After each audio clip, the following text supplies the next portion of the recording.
días a todos, un gusto saludarlos.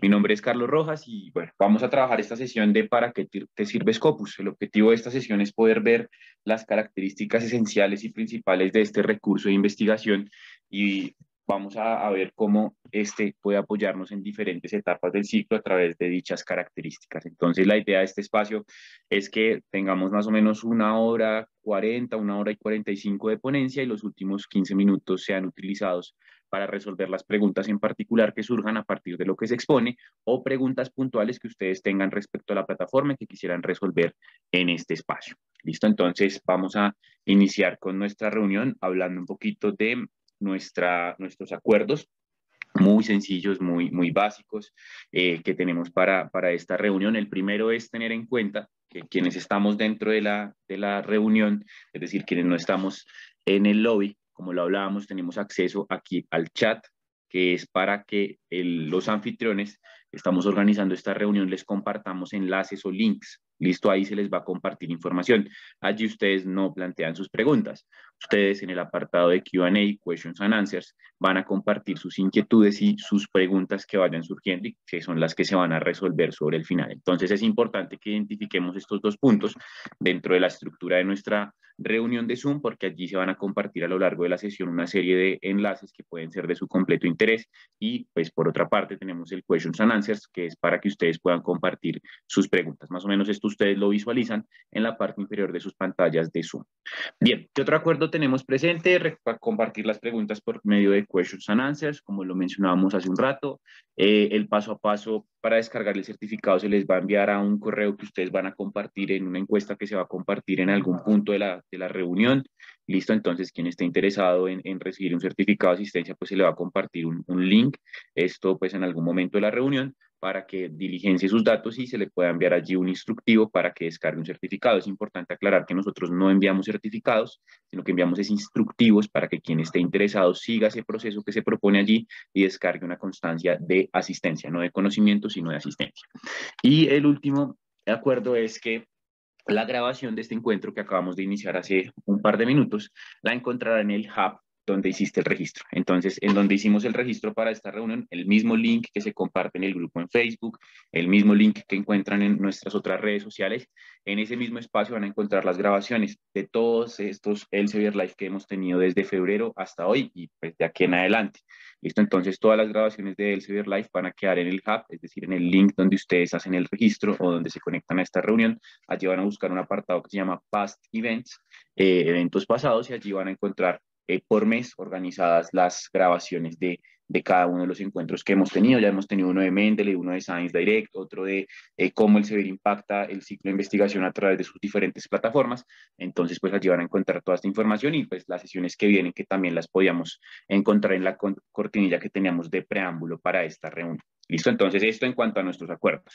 Ahora, vamos a hablar un poco de la agenda que tenemos para esta reunión, cómo vamos a organizarnos para este espacio de 2 horas. Ya les mencionaba a grandes rasgos cuál es la idea, que sea una ponencia de 1 hora y 40, 1 hora y 45 y que después podamos resolver preguntas o inquietudes que surjan a partir de lo visto.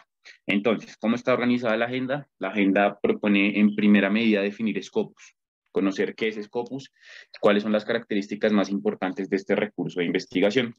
En segundo lugar, vamos a hablar de las dimensiones de información y sus motores de búsqueda. Y esto lo vamos a ir haciendo de manera conjunta entre la presentación de PowerPoint y el motor de búsqueda de Scopus. Listo, allí iremos encontrando esa información. Bien, aquí tenemos después la revisión y las características más importantes del recurso. Pues vamos a ver cada uno de los motores de búsqueda, cuál es su funcionalidad y cómo nos puede apoyar dentro del proceso, usando algunos ejemplos o mencionando algunos ejemplos de cómo podemos utilizar estos motores de búsqueda. Por otra parte, vamos a tener unos tips que son importantes tener en cuenta sobre el final de la reunión, antes de pasar a las preguntas, para utilizar Scopus, qué tips y consideraciones debemos tener presentes a la hora de trabajar con este recurso. Y por último, pues se compartirán una serie de enlaces de interés donde ustedes van a poder tener allí información asociada y ligada a Scopus, al proceso de investigación y bueno, a diferentes características del recurso. Entonces, para iniciar, por favor, les pido que busquen sus celulares. Si están conectados desde el celular, entonces abran el chat de la reunión que les voy a compartir un link. Quienes tienen el celular a la mano, por favor, van a escanear el siguiente código QR que pueden ver en mi pantalla.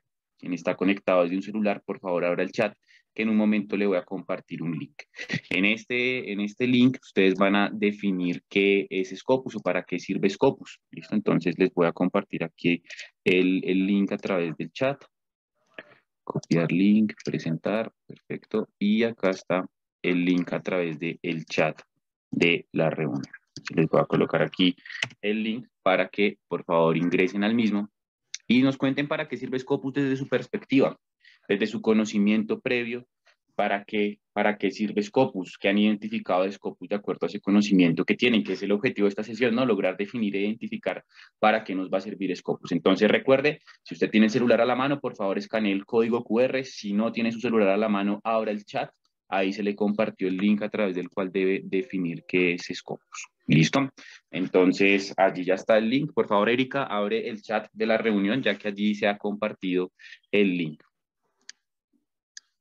Listo, Erika, que nos estaba preguntando aquí por el questions and answers. Ya llevamos 6 respuestas.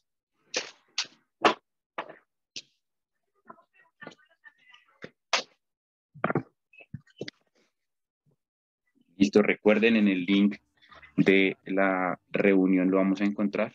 Entonces allí va a estar, ahí, perdón, que se me está compartiendo el audio. Listo, bien. Ahí vamos ya, 17 respuestas. 19. Vuelvo a compartir el link por si alguien se acaba de conectar. El código QR y el link que encuentran como último mensaje en el chat son exactamente lo mismo. ¿Listo? Entonces, para que contestemos una pregunta, ya llevamos 25 votos, 27. Ahí vamos incrementando el número.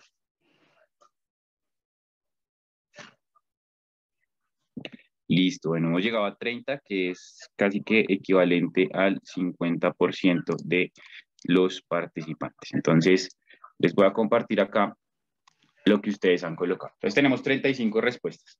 Entonces, esas respuestas que dice, una persona dice, ¿para qué sirve? Es una base de datos. Aquí tenemos para búsquedas de artículos, otra respuesta.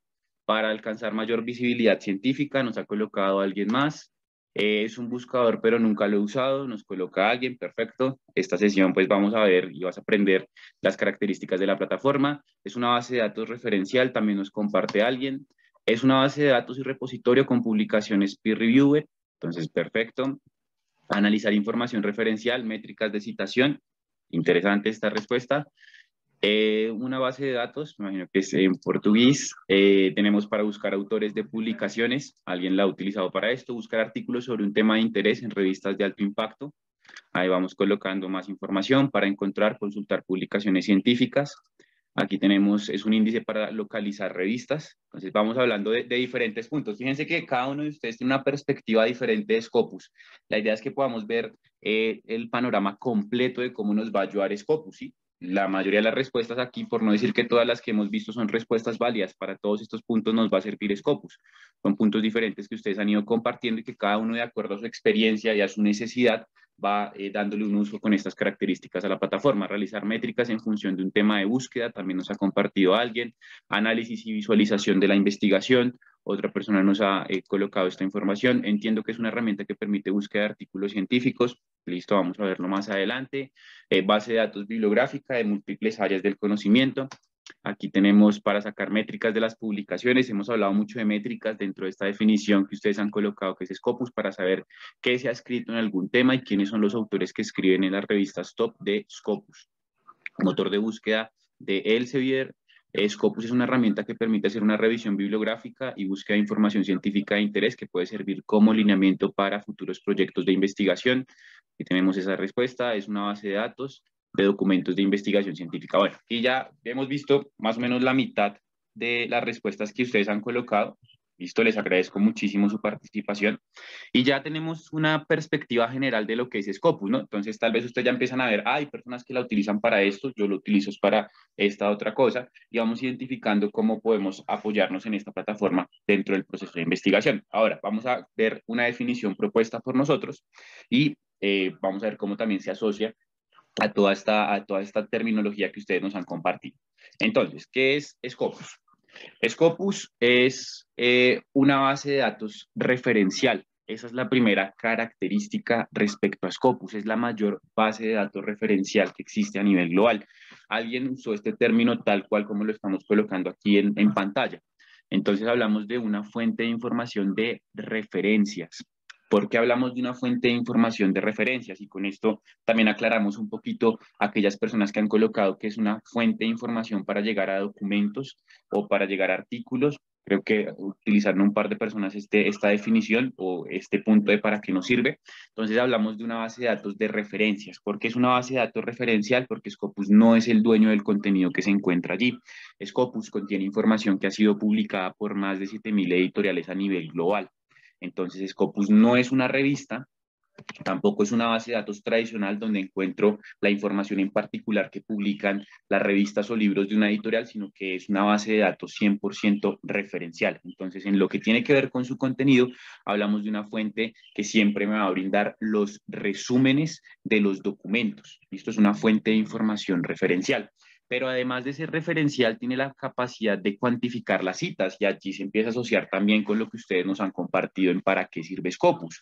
Entonces, hablamos de métricas, hablamos de medición de citas a partir de la información que genera Scopus. Entonces, es una plataforma que es una fuente de información referencial que tiene contenido publicado por diferentes editoriales de todo el mundo y además de ello tiene la capacidad de cuantificar las citas que reciben esos documentos que están allí. Scopus también se le puede denominar índice, que creo que también fue una definición que alguien colocó.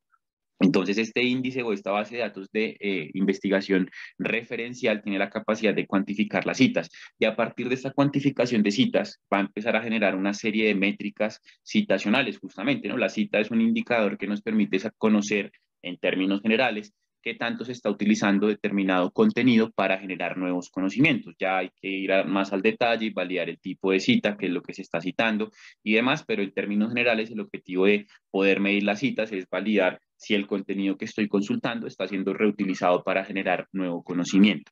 Ahora, ¿qué otra característica tiene y que también es algo que nos compartió alguien y colocó el término en inglés, peer review? Entonces tenemos que es una herramienta que todo su contenido ha pasado por un proceso de evaluación. Es una fuente de información donde todo el contenido es arbitrado y esto es muy importante. ¿Por qué? Porque estamos en una etapa coyuntural donde la producción de información es gigante y nosotros no la podemos controlar y no podemos validar si un documento que encontramos en la web es un documento que ha sido evaluado. Mientras que cuando utilizamos este tipo de fuentes para consultar información, pues vamos a tener que todo el contenido es evaluado. Entonces la evaluación va a ser vista desde dos grandes perspectivas. La primera evaluación, ¿cierto? Es la evaluación a la cual se someten las fuentes de información en las cuales se publican los documentos. Entonces, por ejemplo, si usted es un investigador y le dicen, no, es que usted tiene que publicar un documento en Scopus. Entonces, aquí el objetivo no es publicar un documento en Scopus, le están dando mal el mensaje. El objetivo es publicar un documento en una revista que haga parte de esta base de datos referencial que es Scopus. ¿Y qué debe hacer una revista para ser parte de esta base de datos referencial? No tiene que pagar ni nada por el estilo, sino que debe someterse a un proceso de evaluación, un proceso de revisión que es conocido como un proceso de indexación. Entonces, esa es la primera evaluación, la evaluación que recibe la fuente de información. Ahora, esa fuente de información que ya ha sido evaluada por un comité externo a Scopus, también debe evaluar a nivel individual los documentos que están publicándose en esta misma. Entonces, la revista de su institución se somete a evaluación, tiene pares evaluadores dentro de esa revista, su comité editorial, etcétera, somete a procesos de evaluación los documentos. Entonces, todo el contenido que tiene Scopus es contenido evaluado, contenido que ha pasado por procesos de revisión. Scopus no revisa documentos. ¿Listo? Esto es importante tenerlo en cuenta. Es decir, nosotros no enviamos un documento a Scopus para que sea publicado, no, nosotros enviamos un documento, un manuscrito para que sea evaluado por una revista y nosotros evaluamos previamente si esa revista hace parte o no de los títulos que están indexados dentro de Scopus. Y la indexación es un proceso editorial donde se evalúa la calidad científica de esa publicación y se determina si puede hacer parte o no del índice que es Scopus. ¿Listo? Entonces, esto es una consulta muy común porque a veces nos preguntan, ¿y cómo envío un documento a Scopus? En realidad nosotros no publicamos en Scopus como lo hablábamos, sino que el proceso es así a grandes rasgos como se lo menciono. Y por eso pues hablamos de una fuente de información donde todo el contenido ha pasado por procesos de evaluación. En síntesis, en lo que tiene que ver con contenido, estamos hablando de una base de datos, como bien ustedes la han definido, pero es una fuente de información referencial que tiene la capacidad de cuantificar las citas que reciben los documentos o las referencias que se encuentran alojadas allí. A partir de esa cuantificación de citas se empieza a generar métricas, no solamente para evaluar documentos, sino que aquí empiezan a converger diferentes entidades dentro del ciclo de investigación, como lo son los mismos documentos, los autores, donde puedo encontrar métricas citacionales para medir la producción de un autor, las fuentes de información donde se publican documentos y hasta las mismas instituciones. Entonces, ahorita vamos a hablar también de estos 4 elementos que constituyen las dimensiones que es Scopus. Entonces, cuantifica citas y esta cuantificación de citas va a permitir generar una serie de métricas para evaluar más a detalle autores, instituciones y revistas. El contenido ha pasado 100% por un proceso de evaluación. Ya hablamos de a grandes rasgos cómo es las características que tiene Scopus para que el contenido se encuentra allí y que por toda esta misma razón es importante tener en cuenta que nunca me van a generar documentos en texto completo porque no es el dueño de la información. Scopus no es el propietario del contenido, simplemente cumple con la función de compartirme los datos referenciales de cada manuscrito. Ahora, hablemos de su objetivo, que es la segunda parte de este párrafo. El objetivo de Scopus es rastrear, analizar y visualizar la investigación académica. Entonces, estamos hablando acá de un objetivo diferente al que pueden tener las otras herramientas que conocemos y que denominamos como bases de datos.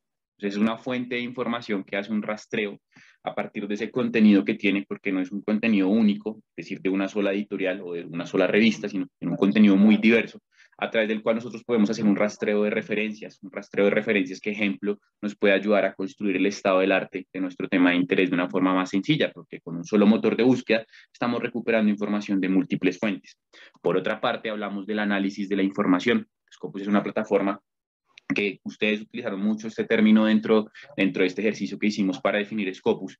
Es una plataforma de carácter analítico. Bien, es una plataforma que nos va a servir para ir analizando a partir de diversas gráficas y por medio de este contenido diverso del cual estamos hablando, vamos a poder ir analizando el contexto de nuestro tópico de investigación, pero no solamente el análisis de un tema de investigación, también yo puedo hacer el análisis de un perfil de autor. Por ejemplo, alguien nos comentaba que utilizaba Scopus para identificar colaboradores, ¿no? Para buscar quiénes publicaban más en determinado tema. Entonces ya no estoy haciendo un análisis de mi tema en general, sino que ya voy a analizar ese en particular un autor, que sé que es el que más publica en mi tema. Y dentro de ese análisis del autor puedo saber cuántas publicaciones tiene en revistas o fuentes que están indizadas dentro de Scopus, cuál es su índice H, que es una métrica basada en citas, relacionada principalmente con evaluación de autores, aunque no solamente evalúa autores.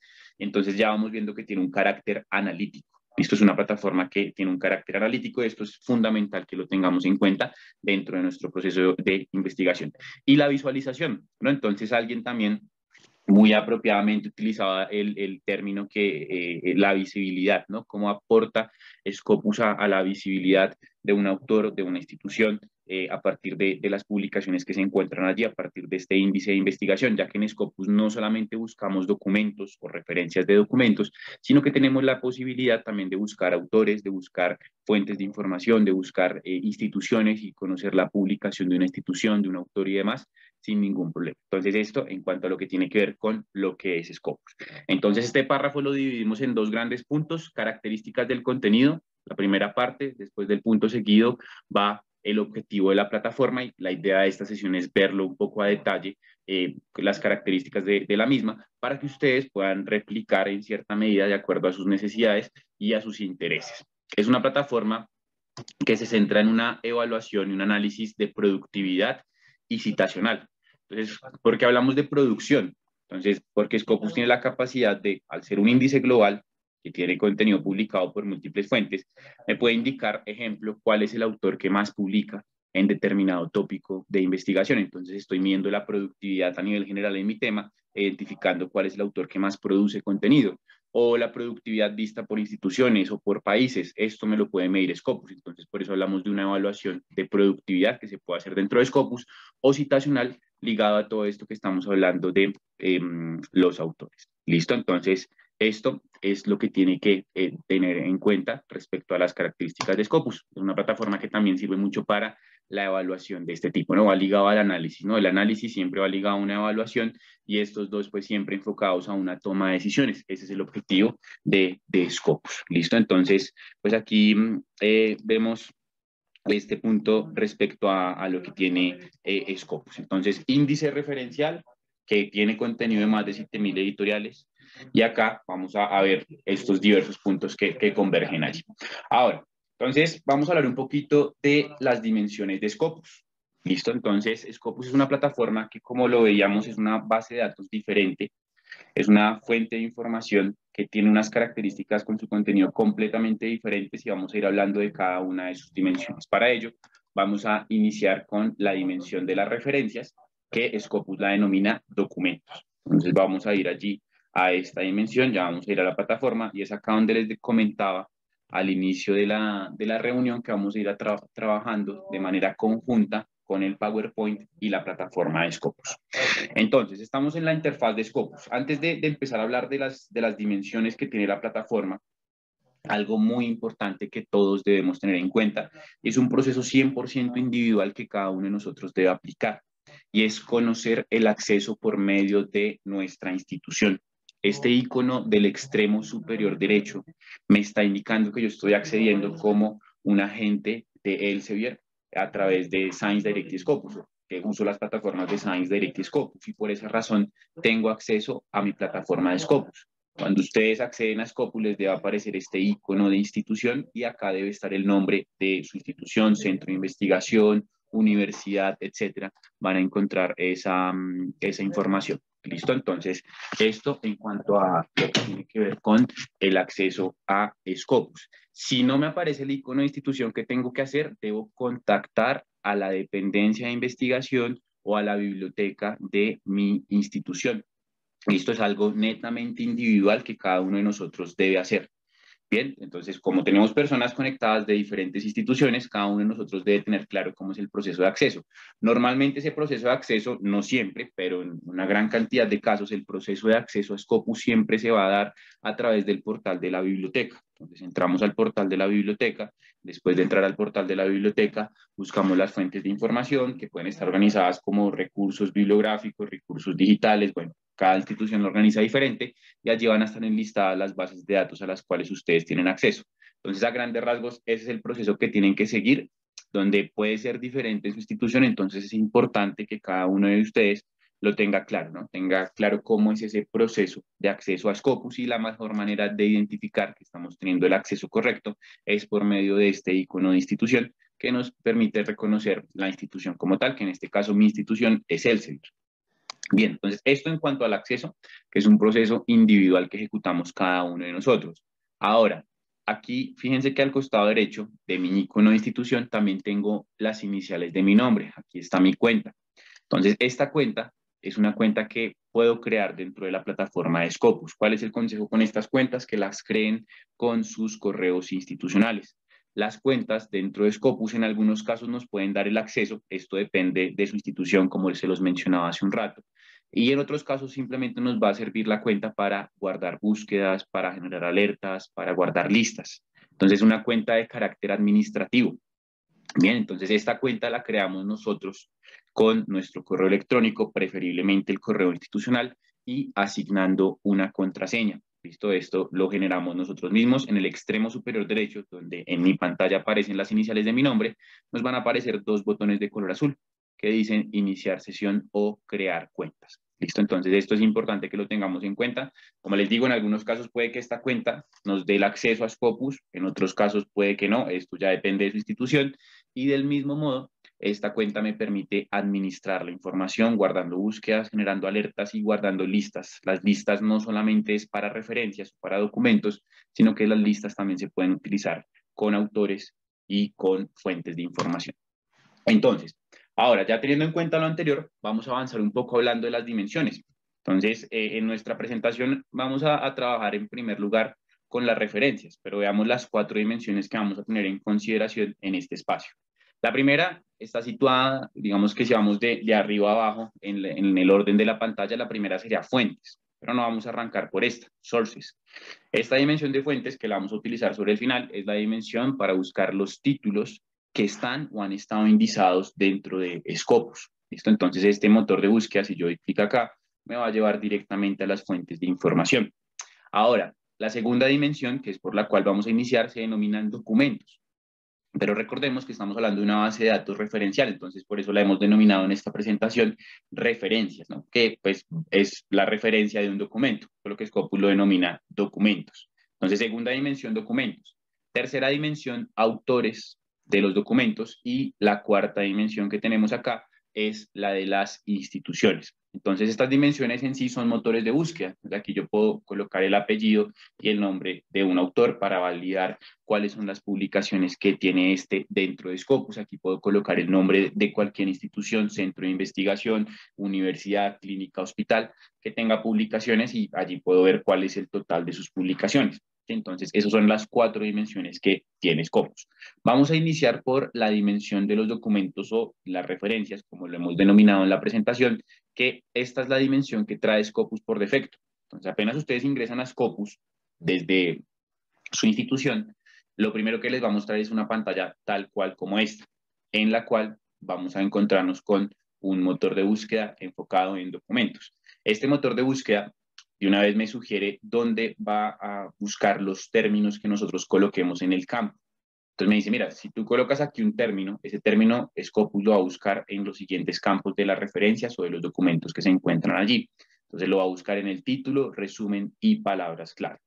¿Qué es importante tener en consideración al momento de ejecutar una búsqueda? Primero y más importante, ejecutar las búsquedas en inglés. Esto es necesario dentro de esta fuente de información y dentro de la gran mayoría de fuentes de información de carácter global.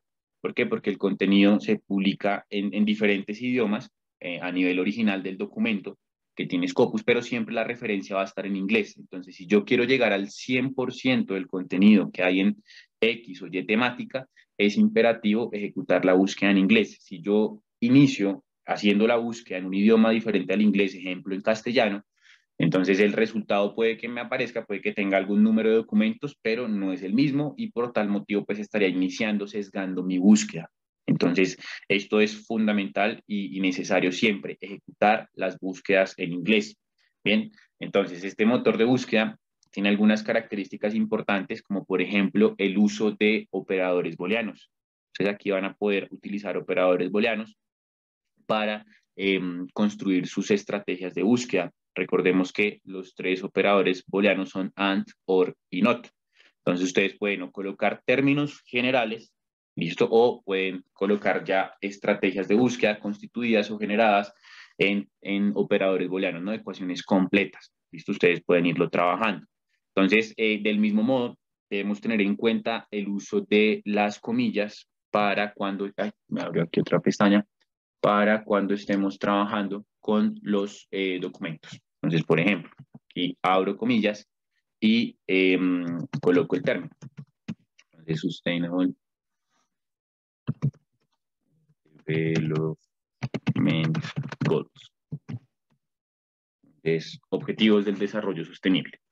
Entonces, escribo el concepto, como es un término compuesto, debe ir entre comillas. Si yo tuviera el término suelto, no debería ir entre comillas, ¿no? Y empezamos a utilizar los operadores booleanos, and, poverty. Pues fíjense cómo voy construyendo mi estrategia de búsqueda.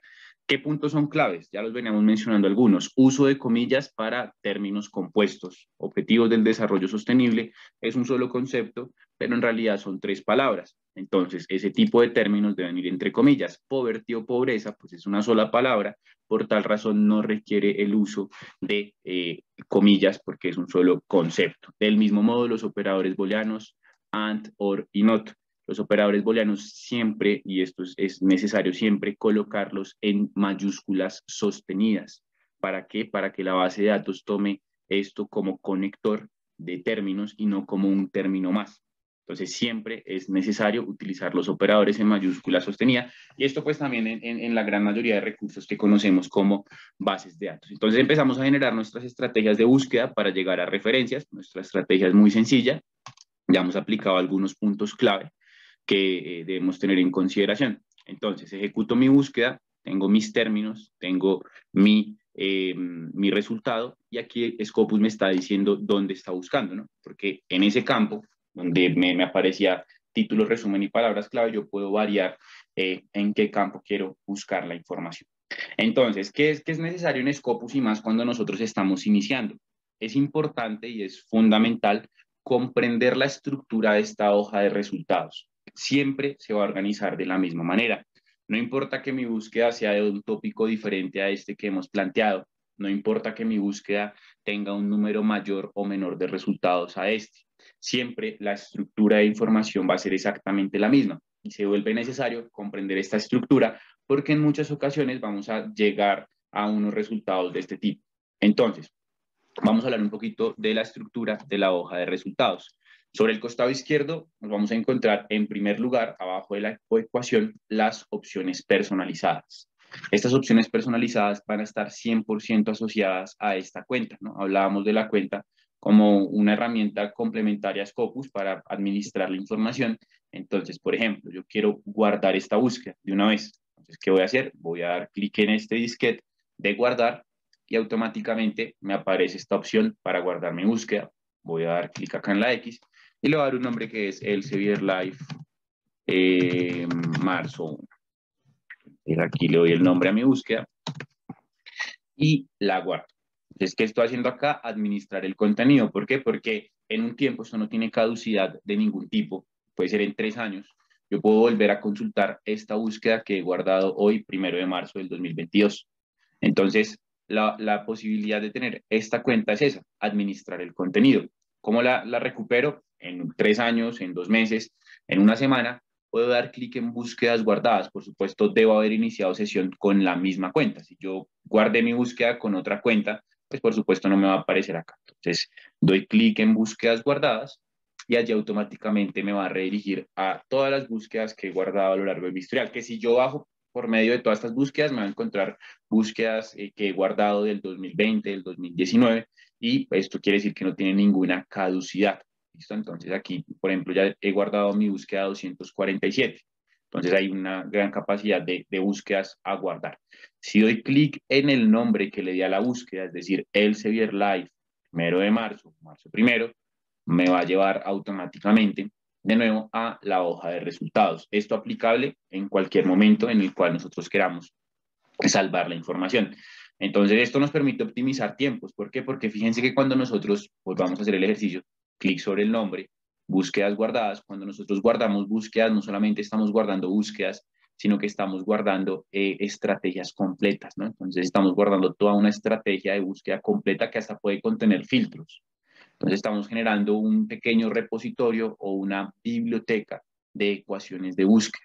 ¿Listo? Entonces es muy interesante porque fíjense que aquí yo tengo, pues es diversa porque tiene diferentes áreas del conocimiento, pero estamos guardando un cúmulo de estrategias de búsqueda que después son aplicables a otras bases de datos. Entonces yo puedo tomar esta búsqueda que ejecuté el 25 de febrero, la puedo copiar y la puedo llevar a otra base de datos y seguramente me va a dar un número de resultados en particular.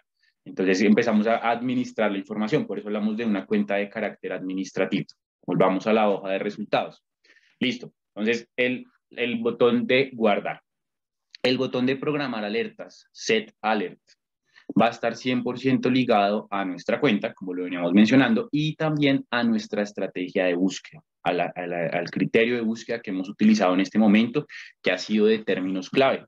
Entonces, cuando programamos alertas, nos va a llegar una notificación al correo electrónico con el cual hemos generado nuestra cuenta, nos va a llegar una notificación según la frecuencia que nosotros queramos establecer.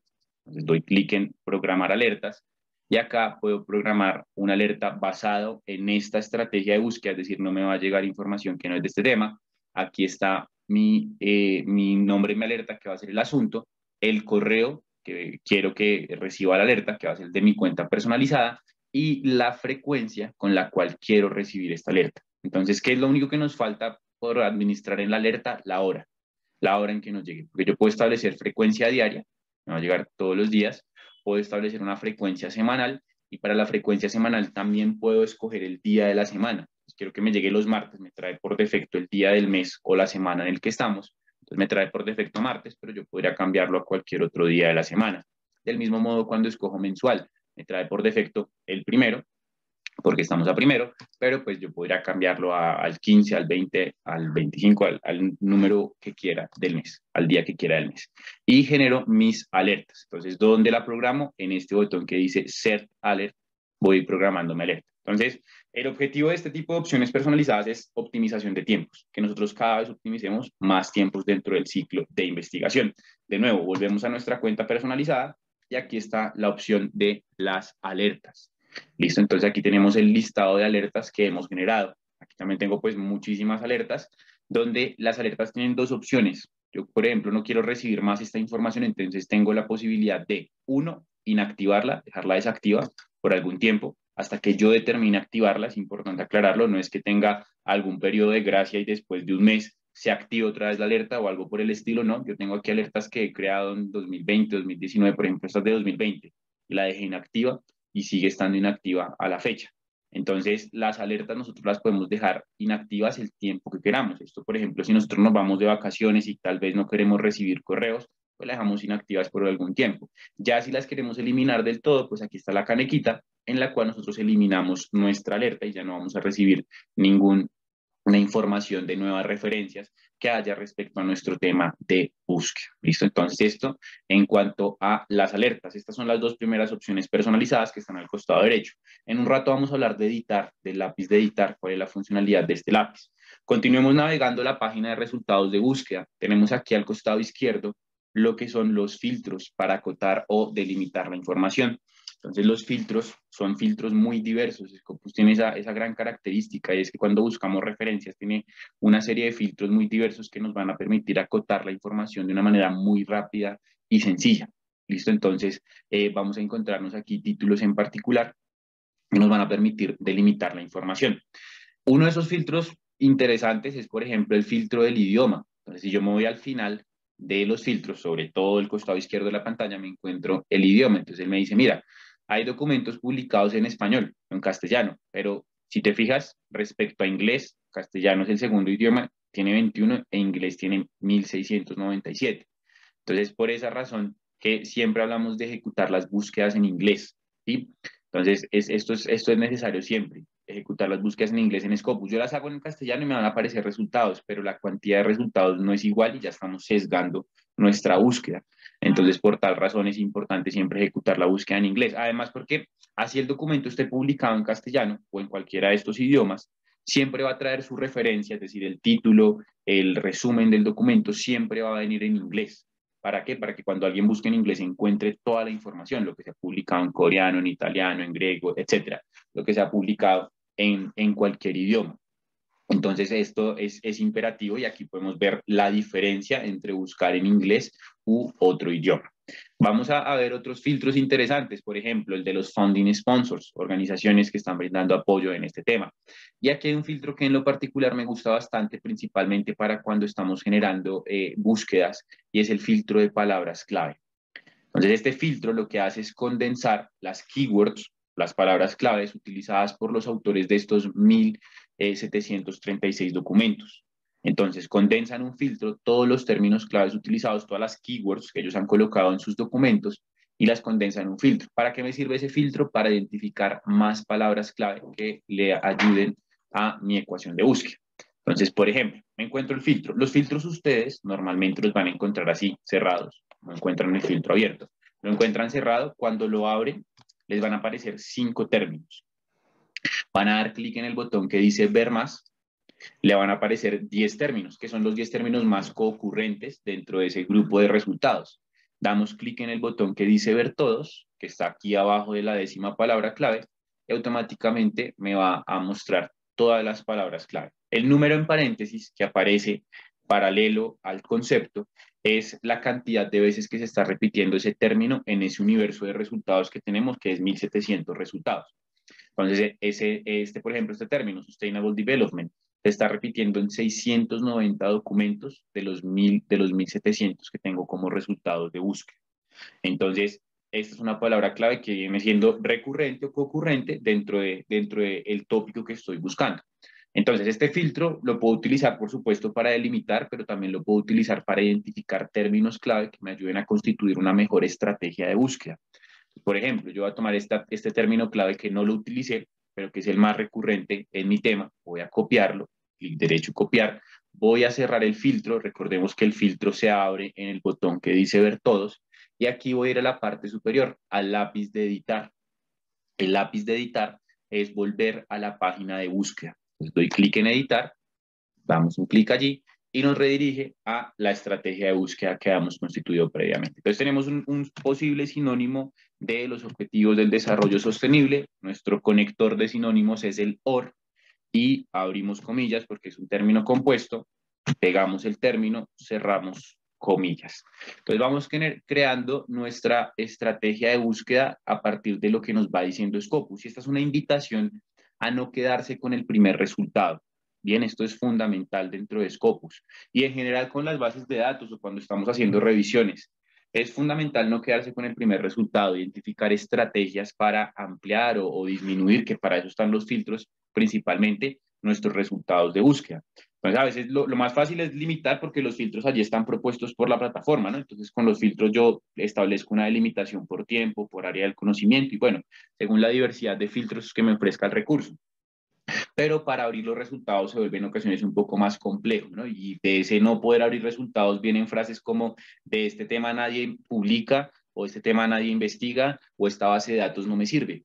Pero en realidad puede que no esté el problema ni en el tópico ni en la fuente de información, sino que nosotros nos estamos quedando en el primer resultado y no estamos utilizando estrategias acordes. Entonces, una primera estrategia es, a partir de mi resultado de búsqueda, voy a consultar las palabras clave que existen y que están utilizando quienes publican en el tema para robustecer mi estrategia de búsqueda. Otra posible estrategia a utilizar es el campo de búsqueda. Aquí me está buscando en el título, resumen y palabras clave.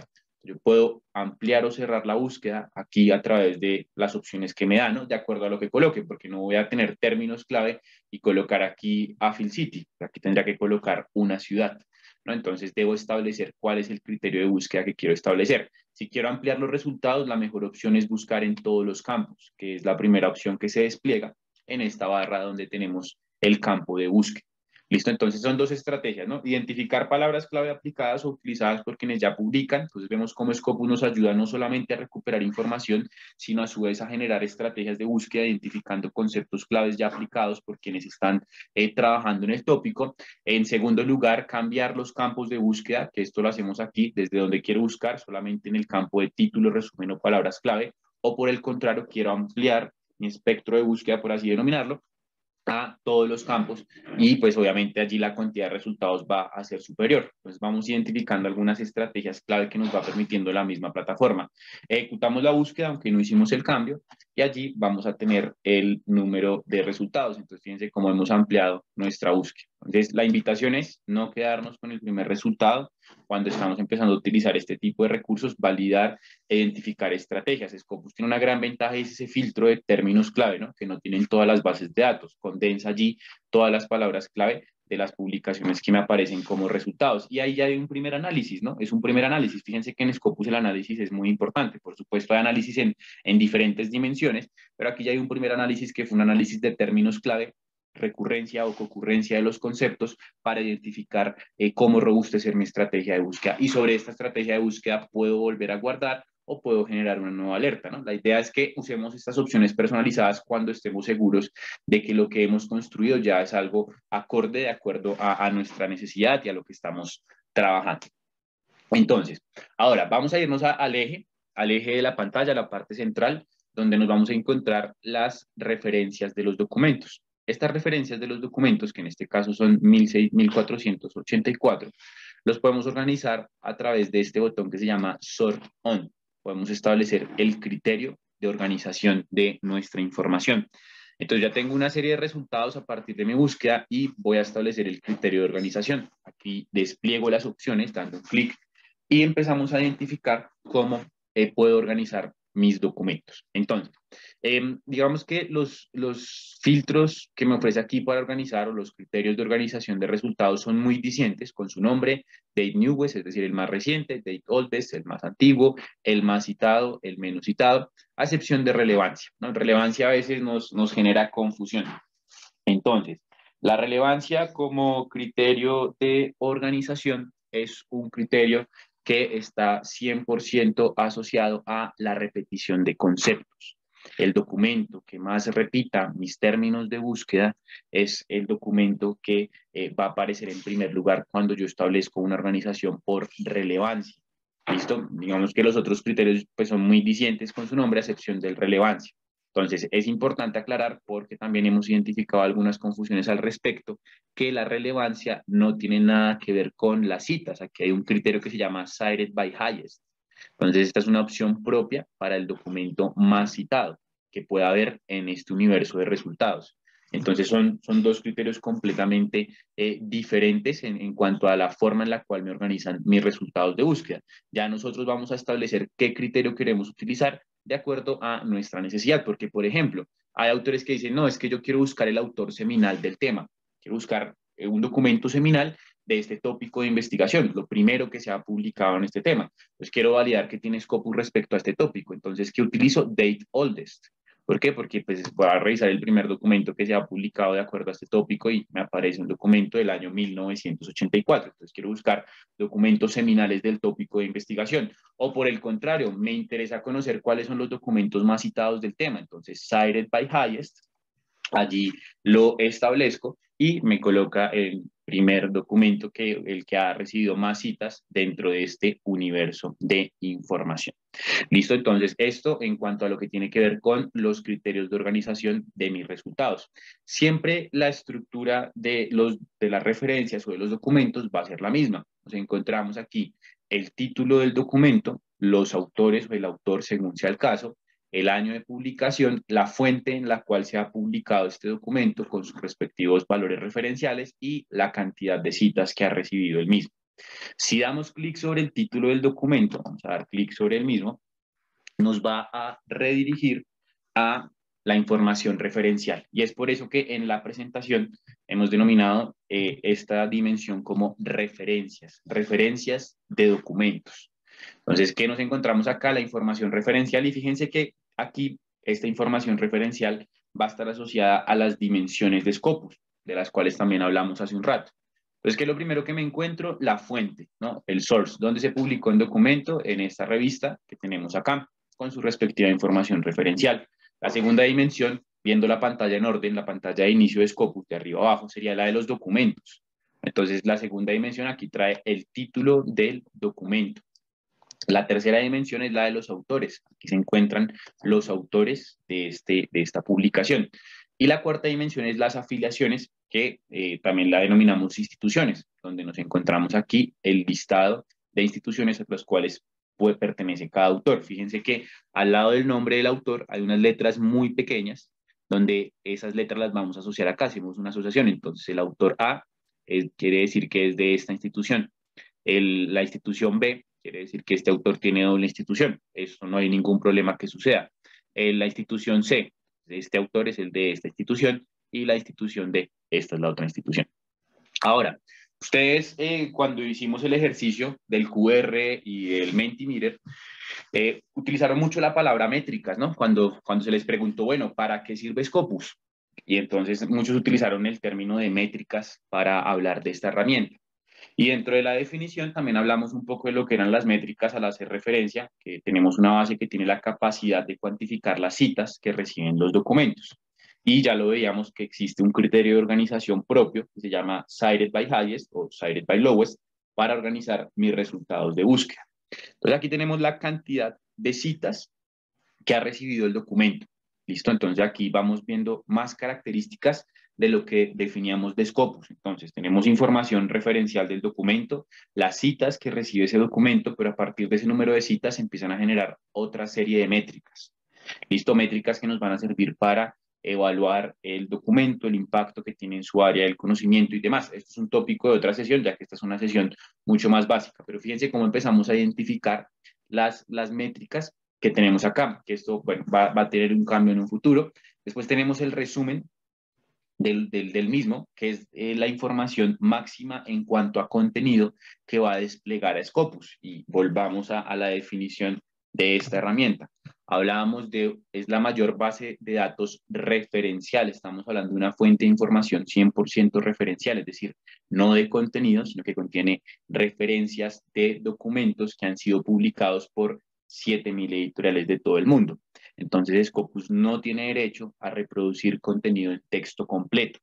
Bien, es una plataforma que además de ello cuantifica las citas que reciben los documentos y a partir de esa cuantificación de citas empieza a generar métricas. Entonces empezamos a ver una relación entre lo que definimos de Scopus entre todos y las características de la plataforma. Si yo bajo un poco más, sigo encontrando información referencial del documento, como por ejemplo su bibliografía o sus referencias, de otro tipo de datos analíticos, pero no encuentro mucho más contenido que este. Entonces es importante siempre tener en cuenta esto. Scopus es una fuente de información referencial. Si yo doy clic, volvamos aquí atrás a la hoja de resultados. Si yo doy clic sobre el título del documento en mi hoja de resultados, siempre me va a llevar a la misma estructura de información. Alguna vez alguien me dijo, Carlos, pero es que este documento dice que es Open Access, entonces Scopus lo tendría que mostrar porque es de acceso abierto. No, Scopus no es el dueño de la información y el documento está publicado en la revista Nature. Entonces, por esa razón, no tiene derecho a reproducir contenido en texto completo porque no tiene los derechos sobre el mismo, pese a que esté en acceso abierto. Scopus me indica que está en acceso abierto y no hay ningún problema con ello, pero no me va a mostrar el documento porque no es su objetivo y pues tampoco es el dueño de la información para reproducirla en texto completo. Entonces yo ingreso al documento y me voy a encontrar exactamente la misma estructura de la cual estábamos hablando hace un rato. Entonces la información referencial del mismo, donde está el título del documento, la revista Nature con sus respectivos datos referenciales, los autores, las métricas que tiene el documento. Bien, entonces así con cada uno de los documentos. Ahora, Scopus me ofrece desde la hoja de resultados, hemos regresado a la misma, me ofrece un link que se llama View at Publisher. Este link de View at Publisher o ver en el publicador es un enlace que nos va a redirigir a la fuente de información donde ha sido publicado el documento. Entonces, si yo doy clic en View at Publisher, me va a dirigir directamente a donde ha sido publicado ese documento. Entonces, acá donde hablamos de un índice que tiene la capacidad de recuperar contenido de múltiples fuentes o referencias de contenido de múltiples fuentes y me indica dónde ha sido publicado el documento. El acceso que yo tenga o no al documento no depende en lo absoluto de Scopus. Scopus no tiene nada que ver con que yo acceda al documento. Entonces, Scopus simplemente me dice, aquí está el documento, en este vínculo lo encuentras, en este link lo encuentras, pero en el publicador, View at Publisher, y fíjense cómo con una sola búsqueda ya encontré un documento publicado en la revista Nature, un documento publicado en esta revista de, no recuerdo, bueno, de Wiley. Y así ese es el objetivo de Scopus y por esa razón pues, no va a reproducir contenido en texto completo. ¿Listo? Entonces es fundamental que nos saquemos esa relación que también hemos identificado que está muy arraigada entre base de datos y texto completo, porque en realidad no todas las bases tienen como objetivo brindarme contenido en texto completo. Cada una tendrá un objetivo completamente diferente. Y aquí lo vamos identificando en el motor de búsqueda de Scopus, ¿no? Vamos viendo a partir de esas definiciones y esas características del contenido que tenemos allí. Listo, entonces esto en cuanto a lo que tiene que ver con la revisión. Vamos a terminar ya esta parte dándole una mirada a estos botones que tenemos en la parte superior y hablando también un poco, y aquí quiero hacer un paréntesis, de el acceso a esta reunión. Si usted en este momento se encuentra en el lobby de la reunión, por favor diríjase a la parte inferior de su pantalla y busque una opción que se llama Join Meeting o unirse a la reunión. Si usted está en Zoom y está viendo la barra de preguntas, está viendo, tiene la posibilidad de encontrar el questions and answers o el chat, quiere decir que usted está conectado y este mensaje no es para usted. El mensaje va dirigido a aquellas personas que están en el lobby, listo que les aparece el lobby, si ustedes se fijan en la parte superior de sus pantallas les dice lobby, y en la parte inferior allí pueden unirse a la reunión en el botón que dice Join Meeting o unirse a la reunión, porque ustedes están viendo la transmisión y ven mi pantalla, pero en realidad no están en la reunión, sino que están en un apartado que se llama lobby. ¿Listo? Entonces es importante que se unan a la reunión. ¿Listo? Esto para aquellas personas que aún están en el lobby y que no pueden compartir sus preguntas ni nada por el estilo. ¿Listo? Para que se unan. ¿Listo? Cerrando este paréntesis, entonces vamos ahora a trabajar con lo que tiene que ver con estos botones que encontramos acá, algunos de estos botones. Entonces, Scopus es un motor de búsqueda de referencias, ¿no? Donde nosotros podemos también analizar por ejemplo, desde este botón de búsqueda, de este botón de búsqueda no, sino desde este botón de análisis, podemos analizar el punto que va 100% ligado a el tema de investigación que estamos planteando. Entonces, doy clic en analizar resultados de búsqueda. Allí vamos a ver que nos va a ofrecer 8 gráficas. Estas 8 gráficas siempre van a ser las mismas, no importa cuál sea el tema de investigación sobre el cual estemos trabajando, no importa cuál sea la cantidad de resultados que nos aparezcan, siempre van a ser las mismas 8 gráficas. La primera gráfica es una línea del tiempo a través de la cual nos vamos a encontrar allí una línea de crecimiento del tema, según el tema, por supuesto, porque puede haber tópicos que tengan un decrecimiento, pero en este caso, pues tenemos un tema que tiene un crecimiento marcado, muy claro, por supuesto, el año 2022 no podríamos compararlo respecto a las otras temporalidades, pero aquí ya tenemos un link, una línea del tiempo que nos permite reconocer ese crecimiento que tiene el tema de investigación. ¿Listo? Entonces, esto en cuanto a la primera gráfica, que es un histograma o una línea del tiempo. Entonces, aquí, ¿a qué volvemos? Al análisis. Entonces, estoy haciendo un análisis de qué tanto se está publicando en mi tema de investigación. ¿Para qué me sirve este análisis? Para identificar el crecimiento del tema. Y si yo veo que mi tema es un tema que está en tendencia, porque tiene una tendencia creciente, pues puedo determinar que es un tema a investigar y puedo argumentar el por qué escogí mi tema. Entonces, resulta que soy investigador y estoy buscando fondos por parte de mi institución, ¿cierto? Y debo reunirme con algunos de los directivos de investigación para pues, argumentarle el por qué es importante que haya un apoyo económico a la investigación que estoy planteando. Y uno de los puntos puede ser este. Entonces, a partir de una revisión que se ejecuta en un índice referencial como lo es Scopus, empiezo a identificar que es un tópico que tiene un crecimiento marcado y que pues sería muy interesante que nuestra institución se apropie de este tema de investigación y empiece a trabajarlo, ¿no? Y en muchos otros casos se puede utilizar esta línea del tiempo. Todas estas gráficas, que como les mencionaba son un total de 8, son exportables. En el extremo superior derecho de la pantalla vamos a poder exportar las gráficas. Aquí damos clic en Export y nos aparecen 2 opciones. La primera opción es para poder exportar los datos en CSV. Este formato CSV es un formato de Excel. Esto me permitirá exportar la información en un formato de Excel, no exportar la gráfica embebida o ya incrustada, por así decirlo, en un Excel. No, es exportar la data, es decir, estos datos que tiene la gráfica, en un archivo en Excel en formato CSV, que es delimitado por comas. La otra opción, la segunda opción que tiene la gráfica, que esto es aplicable para todas las gráficas, es la opción de exportar la gráfica en una carpeta comprimida en zip. ¿Listo? Entonces allí damos clic en exportar y nos va a exportar un comprimido, un WinRAR, un zip, en el cual vamos a encontrarnos con las gráficas, o la gráfica, perdón, en diferentes formatos, como lo son PNG, JPG, PDF. Listo, vamos a encontrarnos las gráficas en todos los formatos. Si yo abro aquí la gráfica o el archivo, pues tiene la misma gráfica, es la misma gráfica, análisis de años, pero en diversos formatos. ¿Listo? Entonces esto en cuanto a lo que tiene que ver con el análisis de la temporalidad.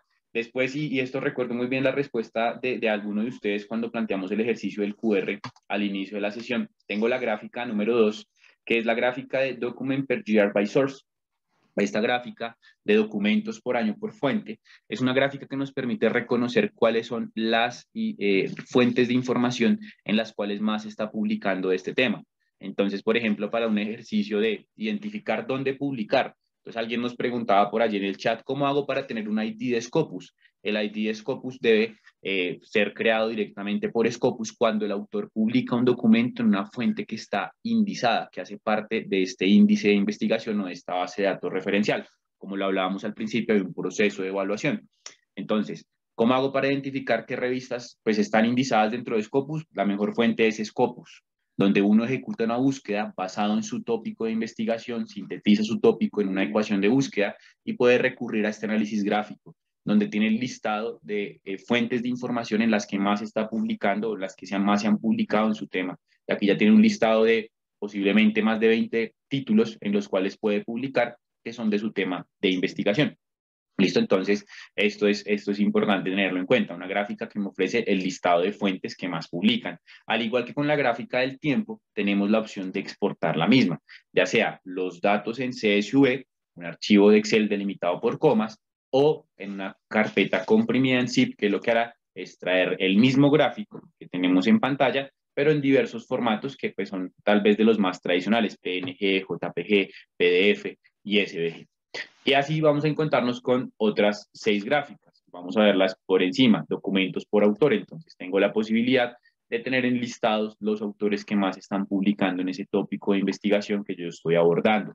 Del mismo modo, me organiza las instituciones donde más se publican, es decir, las instituciones a las cuales están asociados los autores o las afiliaciones de los autores.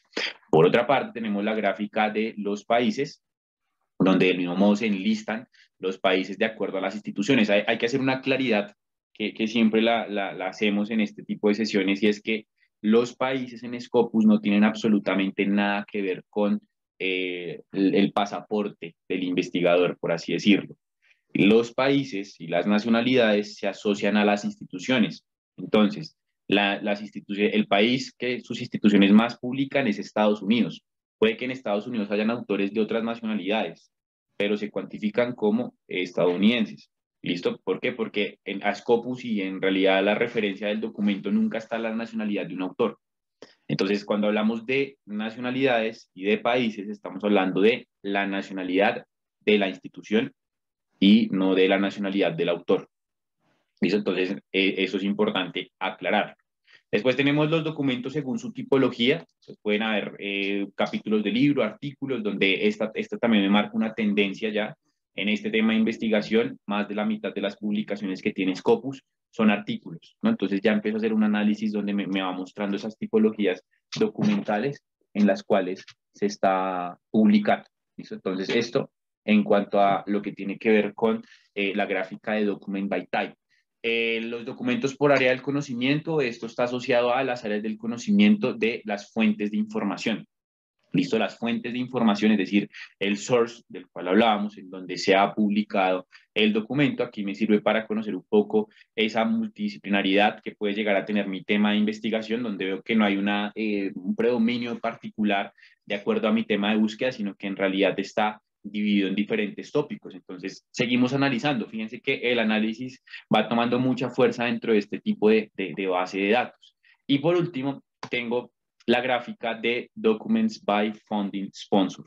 Entonces, esta gráfica lo que hace es mostrarme cuáles son las organizaciones que a nivel global están teniendo un mayor apoyo a las publicaciones ya hechas en determinado tópico de investigación, que sería, en este caso, ese determinado tópico, pues el que he planteado en mi búsqueda.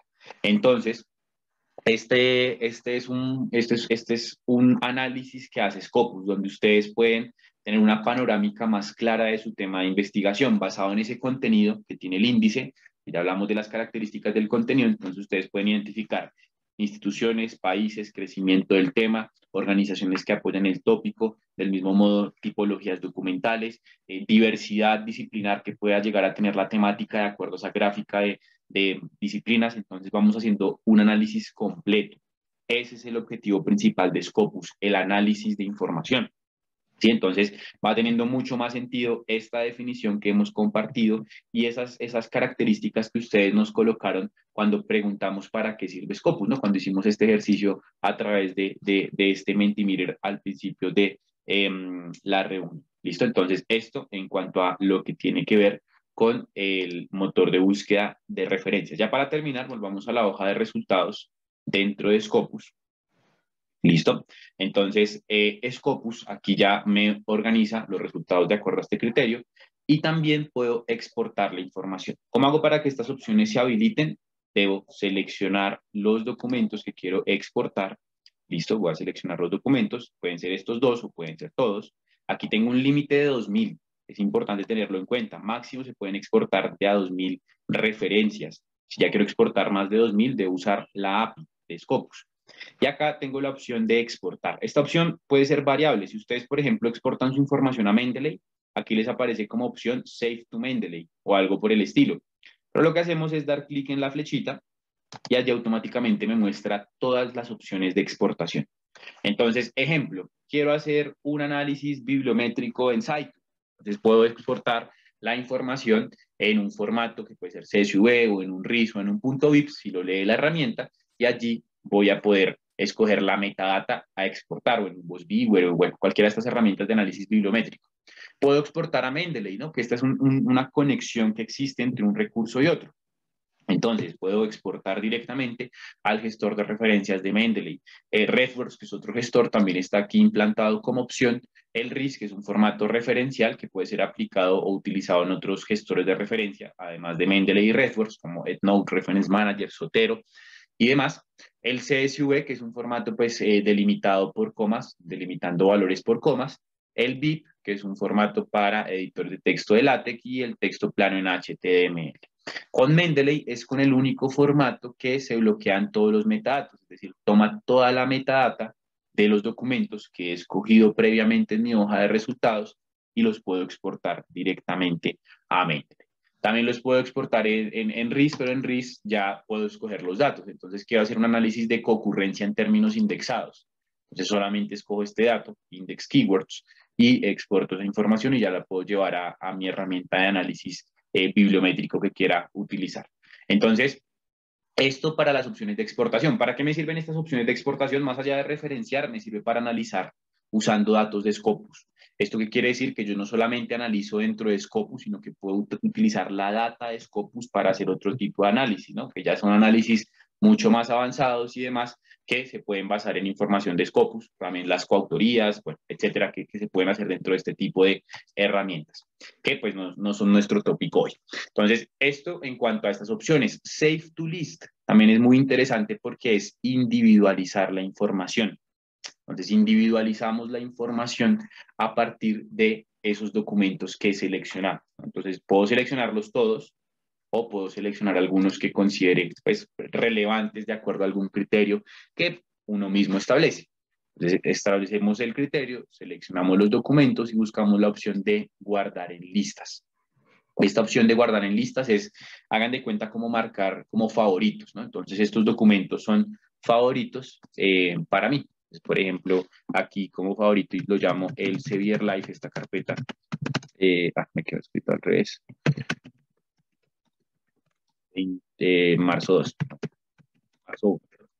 Entonces lo selecciono, no, o bueno, no selecciono nada, sino doy clic en guardar y automáticamente individualiza los documentos dentro de las listas. ¿Listo?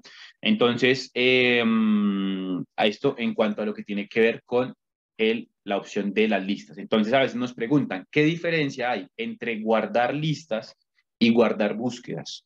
Cuando estamos guardando listas, estamos guardando información individualizada que nosotros seleccionamos de acuerdo a algún criterio propio. Entonces, yo seleccioné estos 3 documentos porque son los más citados de mi búsqueda y quiero guardarlos en una lista. Entonces, ¿qué hago? Los selecciono con el recuadro y doy clic en guardar en una lista. Cuando yo guardo aquí con el disquete, el save, el guardar, es guardar el universo de resultados que genera mi búsqueda. Esa es la diferencia entre guardar listas y guardar resultados. ¿Dónde recupero mis listas? Aquí en mi cuenta personalizada, en la opción que dice guarda listas guardadas. Aquí estará la lista guardada de documentos, porque hay de documentos, de autores y de fuentes. Elsevier Life, 1 de marzo. Y aquí están los 3 documentos. Fíjense que aterrizamos o llegamos a una estructura idéntica a la de los documentos, a la de la búsqueda, solo que no hay una ecuación de búsqueda, sino que hay una lista guardada. ¿Listo? Entonces vamos administrando también la información dentro del mismo recurso, dentro del mismo Scopus. Bien, entonces esto en cuanto a lo que tiene que ver con mis resultados de búsqueda, mi hoja de resultados y la estructura de información. Recuerden que para acceder al análisis, a las gráficas, deben dar clic en el botón de Analyze Search Results y allí van a poder acceder a ese análisis de resultados. ¿Listo? Entonces, bien. Para aquellas personas que están preguntando por cuartiles y demás, recuerden que estamos apenas hablando de referencias, vamos a ir hablando dimensión por dimensión de las características de Scopus. Bien, entonces esto en cuanto a la dimensión de las referencias que Scopus denomina documentos. Ahora vamos a hablar de la dimensión de los autores. Y esto va ligado a otra pregunta que tenemos en el chat y es, ¿cómo hago para tener un ID o un ID de Scopus? Entonces esto se va a asociar directamente a estos perfiles de autores. Volvamos acá a la página de inicio de Scopus, dando clic sobre el logo, nos redirige a la página de inicio, donde están las mismas 4 dimensiones. Ya hablamos de la de los documentos, que la denominamos referencias, y ahora vamos a hablar de la dimensión de los autores. Entonces, vamos a ir al motor de búsqueda de autores. Aquí vamos a colocar el apellido y el nombre del autor. ¿Listo? Entonces aquí vamos a identificar y colocar la información ligada al autor. Yo puedo agregar también la afiliación del mismo, la podría agregar acá si tengo clara cuál es su afiliación. ¿Qué es la afiliación? La institución a la cual pertenece dicho autor. Entonces vamos a colocar aquí el apellido y el nombre del autor. ¿Qué es importante aclarar acá? Es muy importante aclarar lo siguiente, y es que este perfil de autor que nosotros vamos a buscar acá no tiene absolutamente nada que ver con la cuenta de usuario. Son dos cosas completamente diferentes. El perfil de autor, este perfil que se busca con el apellido y el nombre del autor, es un perfil que crea Scopus cuando el autor publica un documento en una fuente indizada. ¿Cómo valido qué fuentes indizadas tiene Scopus? Ya hicimos un ejercicio a partir del análisis gráfico, donde a partir de un tema puedo saber cuáles son los títulos que más publican. El perfil de Scopus no lo creamos nosotros, como creamos esta cuenta de usuario. Esta cuenta de usuario es para administrar la información. Entonces aquí nunca va a haber un ID como usuario. El usuario no tiene ID. El que tiene ID o ID o identificador es el autor que tiene publicaciones hechas en las fuentes que hacen parte de Scopus. Es completamente diferente. ¿Listo? Entonces ese perfil no lo creamos, no es el mismo perfil de usuario o la misma cuenta de usuario el perfil de autor. Son dos elementos completamente independientes, son dos perfiles completamente diferentes en cuanto a su objetivo. Bien, entonces, si yo quiero saber si tengo perfil como autor, lo que hago es buscar este botón de authors y ver, colocar el apellido. Por ejemplo, coloco el apellido y el nombre. Por acá, Ricardo. Listo. Entonces, el doctor Ricardo Torres Palma. Entonces, coloco el apellido y el nombre del autor. Ustedes pueden, si están buscando su perfil, las recomendaciones, si no saben si tienen perfil, búsquenlo lo más general posible. Sí, es decir, busquen su primer apellido y su nombre. Y a partir de eso empiecen a revisar los autores que hay allí. Aquí tenemos el autor, lo buscamos, y solo hay un autor. Entonces yo como ya lo enfaticé un poco más al colocar su apellido, sus dos apellidos, pues ya me aparece el único autor, Torres Palma, Ricardo, la cantidad de documentos. Entonces en este motor de búsqueda, el criterio de búsqueda que se está utilizando es el de el apellido y el nombre del autor. Aquí pues sí se puede utilizar en castellano, por supuesto, sin ningún inconveniente. Aquí ya tengo la cantidad de publicaciones que tiene el autor, el índice H del autor, que es una métrica basada en citas, tiene como valor, como uno de los valores principales las citas, su afiliación, la ciudad de la afiliación y el país. Si yo doy clic sobre el nombre del autor, aquí me va a llevar a su perfil, que es una dimensión completamente diferente a la de los documentos, ¿no? Aquí ya tenemos el perfil del autor, donde está el ID. Este es el ID de autor de Scopus, este es único para el autor. Listo, este ID, este número largo, es el ID o el identificador del autor dentro de Scopus. Del mismo modo puede ligar su ORCID. Listo, este Open Research Contributor ID, que es el ORCID, va a poder ligarlo el autor a su perfil de Scopus.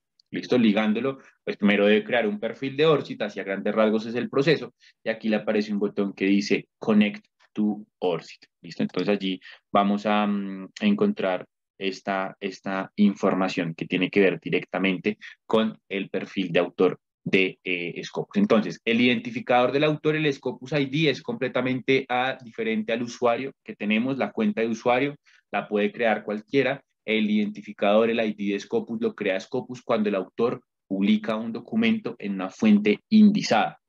Bien, este perfil de autor me va a ofrecer mucha información respecto a las publicaciones que ha hecho él mismo. Entonces me dice, mira, este autor ha publicado 117 documentos en revistas que están indizadas en Scopus. Este autor tiene un total de 4.409 citaciones en 3.114 documentos, perdón, es que no veía bien. Y esto quiere decir que ha recibido varias citaciones en un mismo documento, ¿no? Ya habría que revisar un poquito más a detalle. Entonces, fíjense que la cuantificación de citas de la cual hablábamos acá no solamente es aplicable al documento, sino que esa cuantificación de citas es aplicable a las diferentes dimensiones de lo que es Scopus. Por supuesto, el dato sale del documento, de la referencia del documento, por eso vimos esto primero. pero ya también es aplicable y utilizable en las otras dimensiones de lo que ofrece Scopus.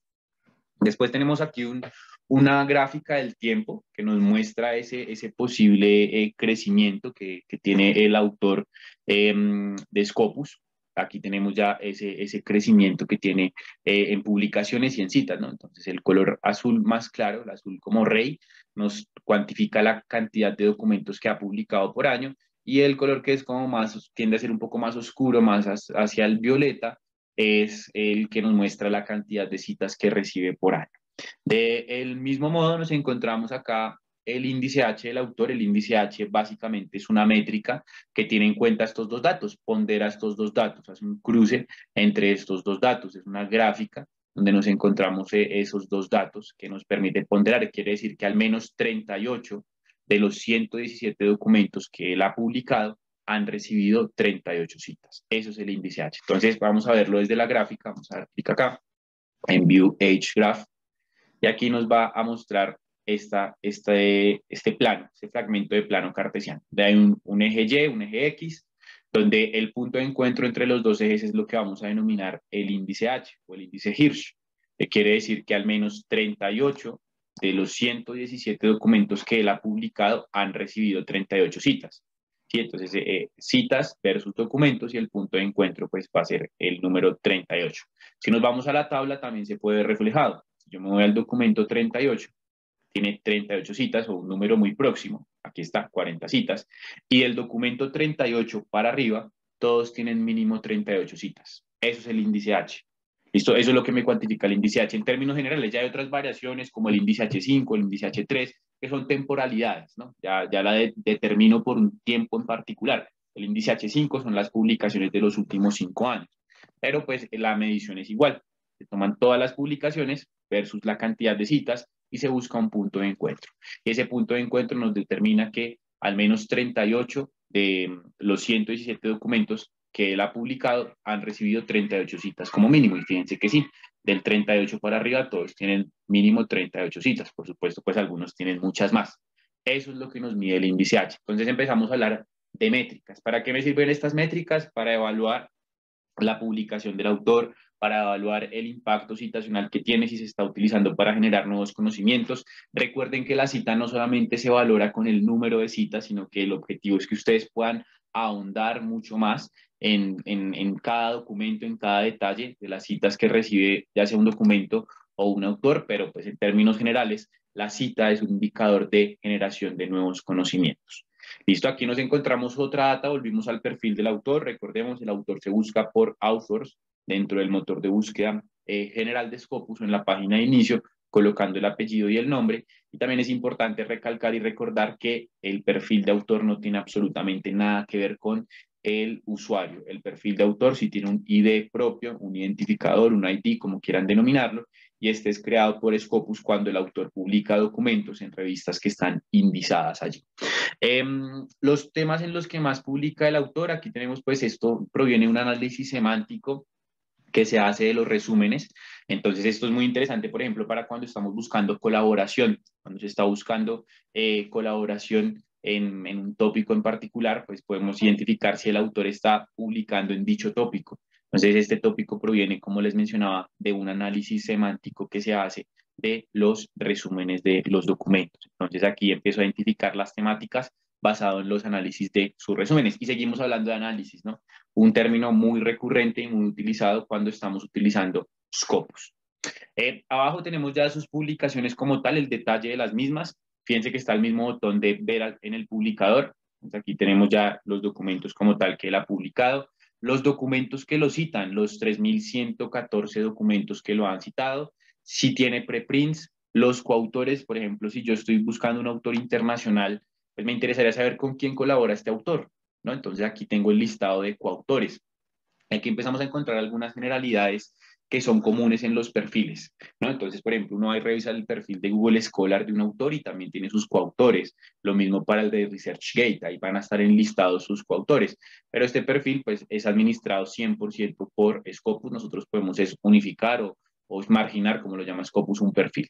Los tópicos en los que publica, que aquí están todos los tópicos, la cantidad de documentos para el tópico y si ha ganado algún premio en alguna convocatoria para financiamiento. ¿Listo? Entonces, en estas convocatorias que se lanzan, si el autor pues tiene algún award, pues aquí se va a enlistar.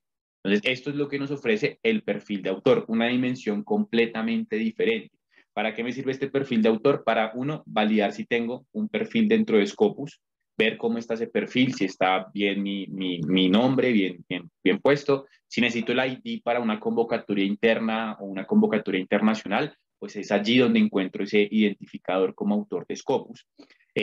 Validar que solamente cuente con un perfil. Si estoy buscando colaboración, pues también me va a servir este perfil porque va a poder analizar las publicaciones que tiene ese autor con el cual quiero colaborar, ¿no? Entonces puedo ver cuántas publicaciones tiene, dónde lo cita, quién lo cita, los preprints, si ha ganado premios, con quién colabora, dónde publica, también lo podríamos identificar. Entonces, pues vamos viendo todo ese tipo de datos que pueden ser muy interesantes dentro del perfil de autor. ¿Listo? Entonces, el perfil de autor no es lo mismo que la cuenta de usuario, son dos elementos completamente diferentes y van ligados a esto. Tal vez dentro de la definición de lo que es Scopus, el perfil de autor se liga un poco más, por supuesto, al análisis, que es lo más importante, pero también a la visibilidad, ¿no? ¿Cómo apoya este perfil de autor a la visibilidad internacional del mismo?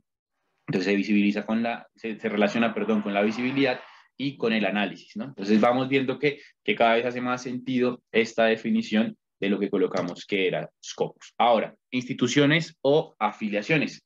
Siguiente dimensión de lo que es Scopus. Entonces vamos a hablar de las instituciones. Vamos aquí a volver al perfil de autor al inicio de Scopus, perdón, dando clic sobre el logo. Y nos vamos a esta tercera dimensión que hemos organizado acá. Entonces, afiliaciones. Entonces, en afiliaciones, vamos a dar clic allí, vamos a buscar esas instituciones, ¿no? Este tipo de búsqueda lo hacen más desde las bibliotecas, desde las dependencias de investigación, más que el mismo investigador o que un estudiante, porque pues aquí ya lo que estamos validando es el impacto en publicaciones, en cantidad de publicaciones que tiene nuestra institución. Entonces, ejemplo, vamos a buscar la universidad técnica, no importa que no coloquemos acento, que mal escrito, universidad, no importa que no le coloque acento, Universidad Técnica del Norte, que es una institución de Ibarra, Ecuador. Entonces, busco la institución, listo, y acá tengo la cantidad de publicaciones que tiene. La institución es un motor de búsqueda que se enfoca en permitirme conocer la cantidad de publicaciones que tiene la institución. No quiere decir que solamente haya publicado estos documentos, no. Quiere decir que en Scopus, en fuentes indexadas dentro de Scopus, tiene este número de publicaciones. Entonces, las publicaciones que tiene la institución, si yo doy clic sobre el número de publicaciones, me va a redirigir a una hoja de resultados de búsqueda. Y es acá donde les digo, si estamos empezando con Scopus, es importante comprender este ecosistema de información, porque en muchos casos puede que yo no esté buscando sobre un tema en general, sobre un tópico, de acuerdo a unos términos clave, pero voy a llegar a esta hoja de resultados. Aquí tengo enlistado las publicaciones que ha hecho una institución. Volvamos atrás al perfil.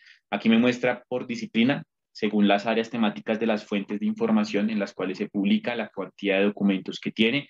Puede que hayan publicado en revistas multidisciplinarias, por tal razón, si yo sumo esta cuantía, ya solo sumando los tres primeros valores, creo que me da un valor superior o muy cercano a este, y es porque puede que se publiquen en revistas de diferentes áreas. Las áreas del conocimiento van ligadas a las fuentes de información. ¿Listo?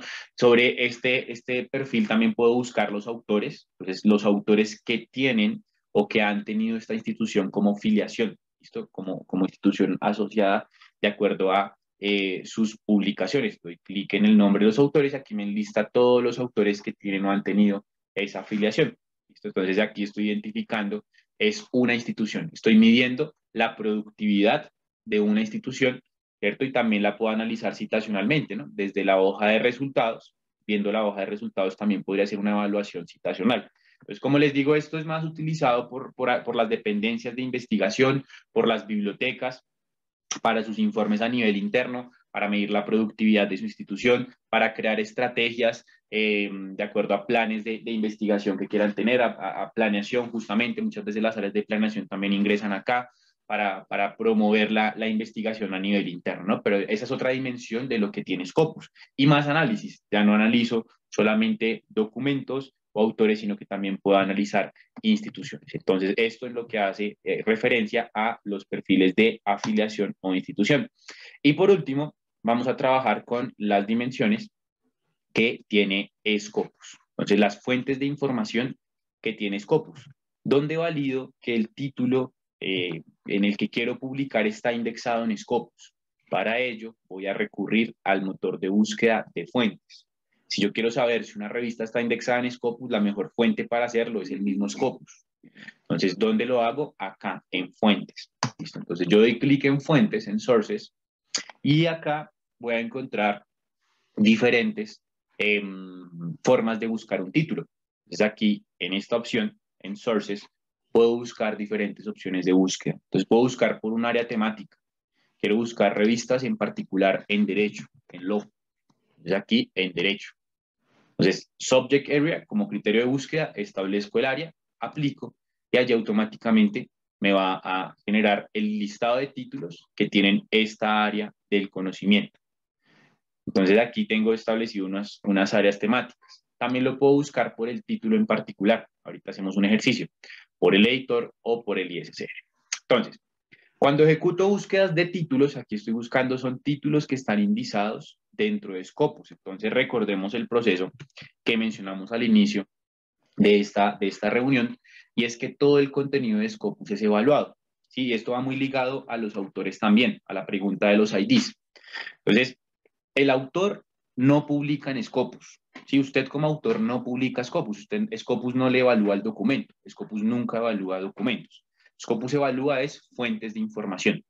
Esa es la primera etapa. Entonces, la revista de su institución y de su facultad o de su centro de investigación se somete a un proceso de evaluación por un comité que es externo a Scopus. Ese comité valida pues, la calidad del título de acuerdo a la evaluación, y bueno, son diversos criterios los que se tienen en cuenta, y si cumple con esos criterios, la revista pasa a estar dentro de Scopus, es decir, no es un proceso pago ni nada por el estilo. A este proceso se le conoce como indexación o indización. Entonces, la revista entra a ser parte de este listado de títulos o la fuente de información. El autor lo que debe hacer es publicar un documento en alguna de esas revistas que hagan parte de ese listado, ¿cierto? ¿Para qué? Para poder tener un ID como autor, ¿listo? Porque el ID de autor no lo crea usted, lo crea Scopus directamente cuando hace publicaciones en fuentes que están indizadas. Entonces, quiero publicar en Scopus, debo buscar las fuentes que están indizadas dentro de Scopus y someter mi manuscrito en esas fuentes. ¿Listo? Entonces, este es el ejercicio de búsqueda de fuentes. Aquí es donde puedo venir y saber el cuartil de la revista, el ranking que tiene la misma y demás. ¿Listo? Entonces es importante tener claro ese proceso. Scopus no evalúa documentos, Scopus evalúa fuentes de información, el autor publica en esa fuente de información que a su vez tiene un proceso de revisión por pares que hace parte de esa evaluación que tuvo que pasar para estar en Scopus. ¿Listo? Entonces ahí vamos viendo algunas características que van todas de la mano. Quiero buscar una revista. Entonces aquí llegan los famosos cuartiles. Entonces, ¿qué es importante tener en cuenta con los cuartiles? Los cuartiles es una clasificación final que tiene una revista, pero es una clasificación que depende de otros datos. Y nosotros lo ideal es que nos fijemos en los demás datos junto al del cuartil. ¿Sí? No solamente fijarnos en el dato único final que es el cuartil, sino en los datos que llevan a que esa revista tenga ese cuartil. Del mismo modo, otro punto que hay que tener en cuenta es que existen más de un cuartil y que nuestra tarea es tener más que claro sobre qué cuartil estamos trabajando o sobre qué cuartil queremos evaluar un título. ¿Listo? Entonces, en Scopus existe un cuartil que es creado por una métrica que se llama Sitescore. Esta métrica que se llama Sitescore, de ahorita vamos a ver su fórmula, es una métrica que proviene de un total de citas versus un total de publicaciones. Esa métrica lo que hace es que el puntaje más alto, según su área del conocimiento, lo va a clasificar en el ranking. ¿Listo? Entonces aquí vamos viendo como un efecto dominó, donde la métrica clasifica la revista en un ranking y de acuerdo a la posición en el ranking, ese ranking se fraccionará en 4 grupos, que son los famosos cuartiles, donde el cuartil número 1 van a ser las revistas mejor clasificadas dentro de ese ranking. ¿Listo? Entonces el cuartil proviene de una clasificación en un ranking y la clasificación en el ranking proviene de una métrica y ya vamos a ver los valores de la métrica. Entonces vamos identificando esos datos. ¿Qué pasa con Scopus particularmente? Scopus no representa el cuartil o la clasificación final de esa revista con el Q y el 1, como por ejemplo lo hace Shimago Journal Rank, que es otro cuartil completamente diferente.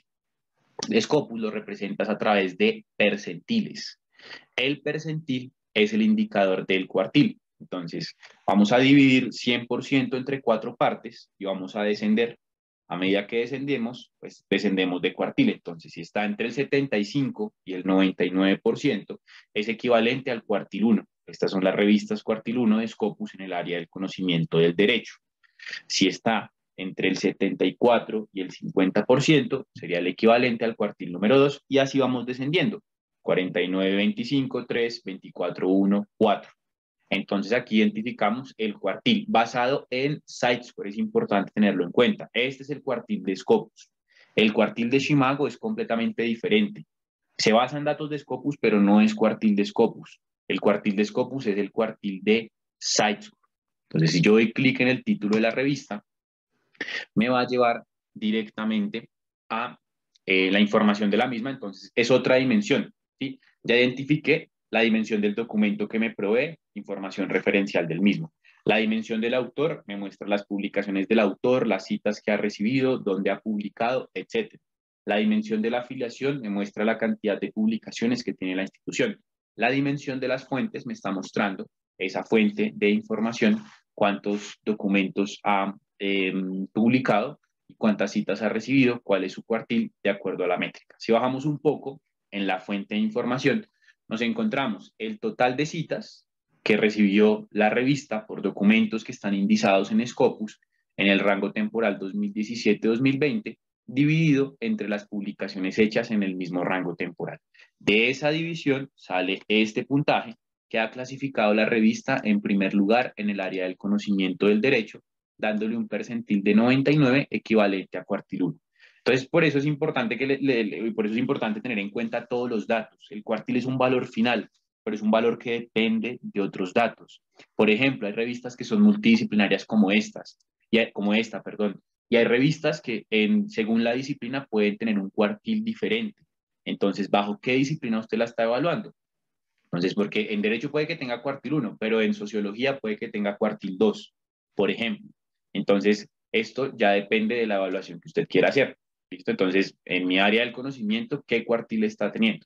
Entonces, es importante tener en cuenta no solamente fijarnos en el cuartil, sino que tener en cuenta los otros datos que se tienen en relación a los cuartiles, que no es un valor suelto, sino que proviene de otra información. ¿Listo? Es importante aclarar que el cuartil es una métrica solamente para títulos, fuentes de información, es decir, no existe un cuartil para autores, no existe un cuartil para instituciones, no existe un cuartil para documentos. Sí, porque hay personas que dicen, no, es que yo evalúo el documento según el cuartil que tenga la revista donde se publicó. Ahí no está evaluando el documento, sino estaría evaluando la revista, teniendo en cuenta la cantidad de citas versus la cantidad de documentos que tiene la revista. ¿Sí? Entonces, lo ideal es utilizar las métricas según la fuente. Entonces, en este caso, es una métrica al cuartil para las fuentes donde se han publicado los documentos. Además de ello, pues existen otras métricas dentro de Scopus, el CiteScore, que es este. Tenemos el SJR o Shimago Journal Rank, que como les digo es desarrollado por una organización española llamada Shimago. Esta organización se basa en datos de Scopus para crear su propio ranking y su propio cuartil, pero no es el mismo cuartil de Scopus. ¿Listo? El cuartil de Scopus no es el cuartil de Shimago. El cuartil de Scopus proviene de la información de CiteScore. Y el otro cuartil que existe es el de ISIS, o el de Clarivate Web of Science, que también pues vamos a encontrarlo allí. ¿Listo? Del mismo modo tenemos el SNP, el Source Normalized Impact per Paper. Esta es una métrica de carácter más comparativo por áreas del conocimiento, es el impacto ponderado según el área del conocimiento que tenga la revista. Entonces vamos identificando las métricas que queremos utilizar para evaluar las revistas. ¿Listo? Entonces esto en cuanto a lo que tiene que ver con la información y las dimensiones de lo que es Scopus. Entonces, con esto, pues ya tal vez nos queda un poco más claro para qué sirve Scopus. Vemos que Scopus es una herramienta que nos va a servir para diferentes etapas del ciclo de investigación, para hacer un rastreo de literatura desde Scopus, llegando a referencias que me ofrecen el vínculo donde voy a encontrar el documento en la fuente en el cual ha sido publicado, para revisar autores, buscar posibles colaboradores, revisar mi perfil, tener en cuenta pues todo lo que está asociado con visibilidad internacional, cómo apoya este perfil de autor a una visibilidad internacional, las afiliaciones o las instituciones, donde podemos validar las publicaciones que tiene nuestra institución, validar que nuestro perfil esté ligado a nuestra institución, y las fuentes de información para identificar dónde publicar, ¿no? Entonces, dónde publicar, evaluar una revista más a detalle, más a fondo, simplemente no solamente quedarnos con el cuartil. Entonces, para eso nos va a servir Scopus. Esta es una sesión introductoria, recuérdenlo, porque por allí nos están preguntando por APIs y demás, otras cosas mucho más avanzadas, análisis bibliométricos, pues que no competen a esta sesión. Esta sesión es mucho más básica para poder comprender en términos generales qué tiene Scopus, qué me ofrece Scopus, y pues muy seguramente a lo largo del año tendremos otras sesiones en las cuales sí ya se haga énfasis en un punto en particular, autores, referencias, etcétera, exportar información, ¿no? El objetivo de esta sesión es lograr ver todo lo que se puede hacer en Scopus y comprender las características de sus dimensiones. Algunos tips que les quiero compartir para utilizar Scopus, que me parece muy importante que debemos tener en cuenta, principalmente si estamos empezando a utilizar este tipo de recursos. Lo primero, cuando buscas referencias, los términos deben estar en inglés. Es el consejo y vimos la diferencia entre las publicaciones en inglés y castellano, o no solamente con el castellano, sino con cualquier otro idioma.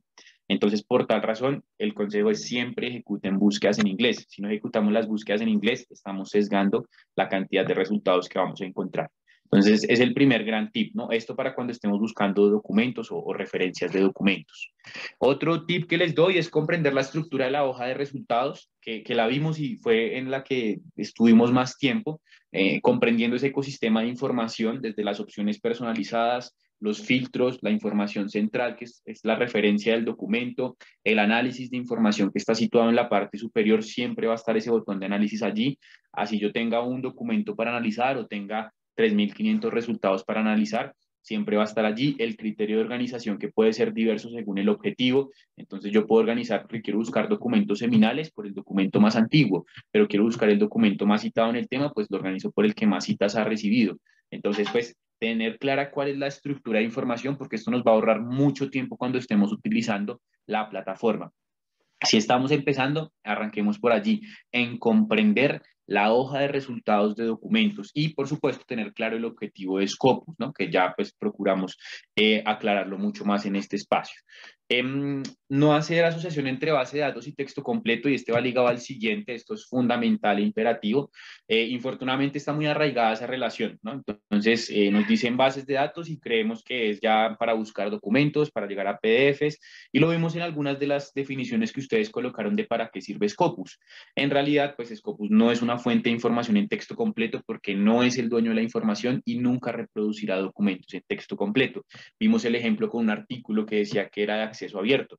Pese a ser de acceso abierto, Scopus no lo muestra, no muestra su contenido, no muestra su metodología, sus resultados, su discusión, etcétera.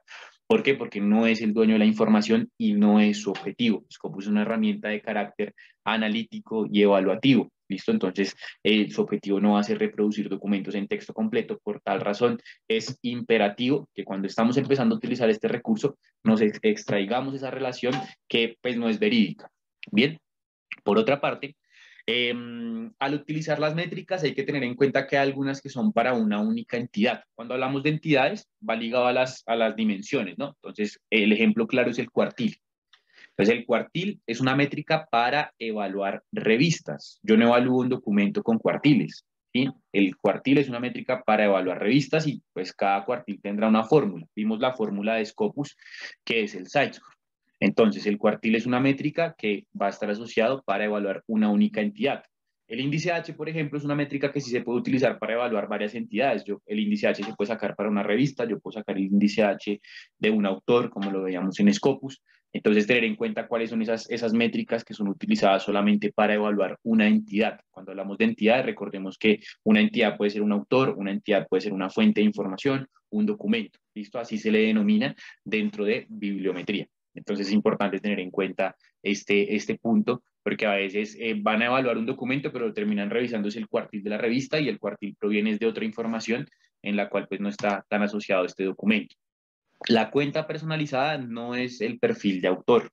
Bien, entonces recordemos que para tener un perfil de autor lo crea Scopus al momento de haber publicado un documento en una fuente indizada. ¿Sí? Entonces, el perfil de usuario, la cuenta de usuario, la creamos nosotros cuando queremos guardar búsquedas, cuando queremos generar alertas. No son lo mismo, son elementos o cuentas o perfiles completamente diferentes. ¿Sí? Entonces, es importante porque pues, también es muy común que se genere esa confusión y no hay ningún inconveniente. La idea de estos espacios es justamente aclararlo. ¿Listo? Aclarar todo ese tipo de dudas que empezamos a ver que son recurrentes en nuestras diversas sesiones. ¿Listo? Tener clara la funcionalidad de los operadores booleanos también para cuando ustedes van a hacer búsquedas de referencias es fundamental tener claro cuál es el objetivo de estos conectores lógicos que nos permiten articular conceptos. Entonces, volviendo a nuestro ejemplo aplicado en su momento, desarrollo sostenible y pobreza. Entonces, AND fue el conector que utilizamos allí porque queríamos encontrar el término A y el término B en el mismo documento. Pero después encontramos que desarrollo sostenible tenía el sinónimo que era los objetivos del desarrollo sostenible. Entonces lo separamos por un OR. Y el AND NOT, que en Scopus se denomina así AND NOT, es el operador de exclusión, donde yo le digo, búscame acerca de los objetivos del desarrollo sostenible, pero no tengas en cuenta el objetivo del desarrollo sostenible número 16, por ejemplo. ¿Sí? Entonces ahí yo excluyo la información que quiero buscar. ¿Por qué? Porque nosotros siempre en estas bases de datos hacemos búsquedas estratégicas, nosotros no buscamos tal cual como aparece o como planteamos nuestro objetivo de investigación o no buscamos colocando, copiando y pegando la pregunta de investigación. ¿Listo? Entonces, esto en cuanto a lo que tiene que ver con el proceso de algunos tips que quiero que tengan muy claros a la hora de utilizar Scopus. ¿Listo? Bien. Les voy a compartir entonces a través del chat de esta reunión algo muy interesante que tiene Scopus y que ha creado, que se llama el Scopus Academy. ¿Listo? El Scopus Academy. Por favor, escaneen los códigos QR quienes ven la grabación o quienes definitivamente nunca entraron a la sala, se quedaron en el lobby. Escaneen el código QR. Ese código QR pues ha sido diseñado para ustedes. Quienes estamos en vivo les voy a compartir el link a través del chat y les voy a mostrar un poquito de qué se trata este Scopus Academy y después de esto vamos a las preguntas. ¿Listo? Entonces por aquí está el link del Scopus Academy. Lo voy a colocar en el chat de esta reunión. Creo que no lo he copiado. Ahora sí. Perfecto, acá está.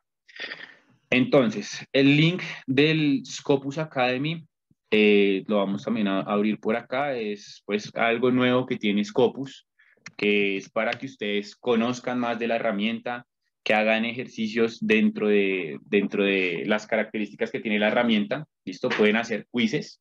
Entonces, primero es completar un módulo donde está la introducción según el módulo y después de hacer el módulo ustedes van a tomar un quiz. ¿Listo? Entonces hay en total 4 módulos, pueden hacer 4 quizzes, por supuesto, pues cada uno va teniendo un nivel. El primero se llama introducción, el segundo se llama tópicos de búsqueda. Aquí toman los módulos y después de los módulos toman el quiz. La identidad del autor, igual toman los módulos y hacen su quiz. Y lo mismo para las métricas. Entonces, pues quieren conocer un poco más de esto, de Scopus y de lo que hablamos hoy, porque tal vez no hicimos mucho énfasis en métricas porque no era el tópico de esta reunión, pues aquí pueden conocer mucho más de ello. Entonces, recuerde que en el chat, al inicio de la reunión, explicamos la diferencia entre el chat y el questions and answers. Pues el chat se les comparte el link, ahí está el link, o a través del código QR que se volverá a compartir en pantalla en un instante. Listo, entonces esto en cuanto a lo que tiene que ver con el Scopus Academy. Por otra parte, y ya para pasar al cuestionario de preguntas que tenemos por allí en el chat, les voy a compartir el link que ustedes deben diligenciar, listo, para obtener su certificado de asistencia. Les recuerdo, y como siempre lo aclaramos, nosotros no compartimos certificados, enviamos instructivos para que quien esté interesado pueda descargar una constancia de asistencia. ¿Listo? Bien, ya pasando esta parte, ahí les dejo el QR en pantalla y vamos a resolver las preguntas. Bueno, nos dice Adit Pérez, ¿podrían programar una capacitación del uso de la API de Scopus en, en este programa en Python? Sí, se puede programar, muy seguramente estará en el portafolio de sesiones que se va a ofrecer más adelante. Uno de los objetivos de este año 2022 es programar sesiones respecto a las APIs, son sesiones ya especializadas para, por ejemplo, descargar lotes de datos más grandes desde Scopus y también desde Science Direct. Miriam Medina nos pregunta, ¿puede ampliar el tema sobre herramienta de análisis bibliométrico? Miriam, este es un tema de otra sesión. Hoy enfocamos en lo que es Scopus en términos generales. Te recomiendo revisar nuestro canal de YouTube, búscanos como Elsevier Latam. Al inicio de la sesión teníamos la cortinilla donde estaba el canal, así que si estabas conectada de temprano, pues pudiste ver este canal, ¿listo? Ya que no era un tópico para esta sesión. Es importante siempre tener en cuenta que Scopus para hacer análisis bibliométricos externos, que es, entiendo lo que nos comenta Miriam, hay que exportar la información como lo veíamos desde las opciones de exportación, como el formato RIS, como el formato .bib. Ya que estos nos permiten pues llevar ya herramientas de análisis bibliométrico como VosBeaver, como Scitut, como RBibliometrics, etcétera, que son pues fuentes analíticas basadas en datos de Scopus. Aquí ahora vamos a hablar de lo que es ¿cuál procedimiento para acceder a los gráficos? Nos pregunta Hermenegildo. Entonces, el procedimiento para acceder a los gráficos es el siguiente. Ejecutamos nuestra búsqueda. Por ejemplo, yo quiero ver todas las publicaciones de esta revista. Voy a dar clic en ver todos los documentos. Fíjense, como se lo repetí a lo largo de la sesión, que aquí vamos a encontrarnos, bien, con una hoja de documentos. No importa que ustedes planteen una búsqueda con términos o que estén buscando acerca de una revista, siempre acá va a estar la opción de analizar resultados de búsqueda. ¿Listo? Entonces doy clic en el botón de análisis de resultados de búsqueda desde la hoja principal y aquí puedo encontrarme las 8 gráficas. Siempre va a ser exactamente de la misma manera en el botón que dice analizar resultados de búsqueda, que está situado entre nuestro criterio de búsqueda, que en este caso fue una revista, y el primer documento. Ahí va a estar situado siempre el botón de análisis de información. Joel Alanía nos pregunta, buenos días, por ejemplo, el Perú, el Consejo Nacional de Ciencia y Tecnología con CITEC evalúa según Shimago, entonces según lo que dice estaría mal, ¿verdad? No entiendo la pregunta, porque incluso algunas revistas de Shimago las considera sin cuartil. Por ejemplo, la revista Universidad y Sociedad. ¿Por qué una revista está sin cuartil? Porque la revista puede ser reevaluada y se puede sacar de Scopus, ¿listo? Entonces, no entiendo a qué haces referencia, Joel, cuando dices que está mal. No entiendo a qué hace referencia. En realidad, el proceso con los cuartiles es identificar bajo qué cuartil quiero evaluar la revista. Sí, tener claro que existen 3 tipos de cuartiles. Existe el cuartil de Scopus, basado en Sitescore, el cuartil de Shimago, basado en la data de Scopus, pero generado por Shimago según su fórmula propia, y el cuartil de Web of Science, Journal Citation Reports, que también tienen su fórmula propia, visto de acuerdo a los títulos que están indizados allí. Entonces, si la revista, por ejemplo, en Shimago no tiene cuartiles porque ya no está indizada en Scopus, ¿listo? O porque cambió su título. Hay que validar eso, que ya lo podemos hacer desde el mismo Scopus, buscar esa revista y ver si la revista ya no está indizada en Scopus, ¿listo? Entonces vamos a verlo acá, Universidad y Sociedad. Pues vamos acá, Sources, y busquémosla por el título. Entonces, título, vamos a ver, y acá está. ¿Listo? Entonces, en este caso, no es porque la revista no esté indizada, en este caso sí es porque la revista ya no está indizada, aparece su información y él no aplica porque no está indizada, sino que esta muy seguramente se acabó de indizar. ¿Listo? Entonces, para eso puede usar Scopus. ¿Listo? Para Joel, que nos preguntaba esta parte. Listo. González Mario Hernán nos pregunta, ¿nos puede brindar más información sobre 2 puntos? La app que mencionaste es Scopus y el procedimiento que debe seguir la revista para ser incluida dentro de Scopus. No sé si la app es acerca del Scopus Academy, o sea, qué app haces referencia. Y en cuanto a los procesos de indización, bueno, la primera herramienta que les recomiendo a quienes son editores de revistas es Ready for Scopus. Listo, si ustedes son editores de revistas y quieren pues hacer un pequeño checklist, por así decirlo, respecto a algunos criterios que se tienen en cuenta para que una revista esté en Scopus, pues va a ser esta herramienta. Listo, ya les voy a compartir la URL, la pueden buscar así como yo la busqué en Google, la podemos colocar en castellano sin ningún problema y aquí les comparto la URL a través del chat. ¿Listo? Entonces, pues en cuanto a los criterios de indización, pues eso es una sesión completa que se hace sobre criterios de indización. Entonces, este Ready for Scopus, pues es un primer aproximamiento para Mario, para que le dé una mirada, pues de acuerdo a su título. ¿Listo? Al título de su publicación.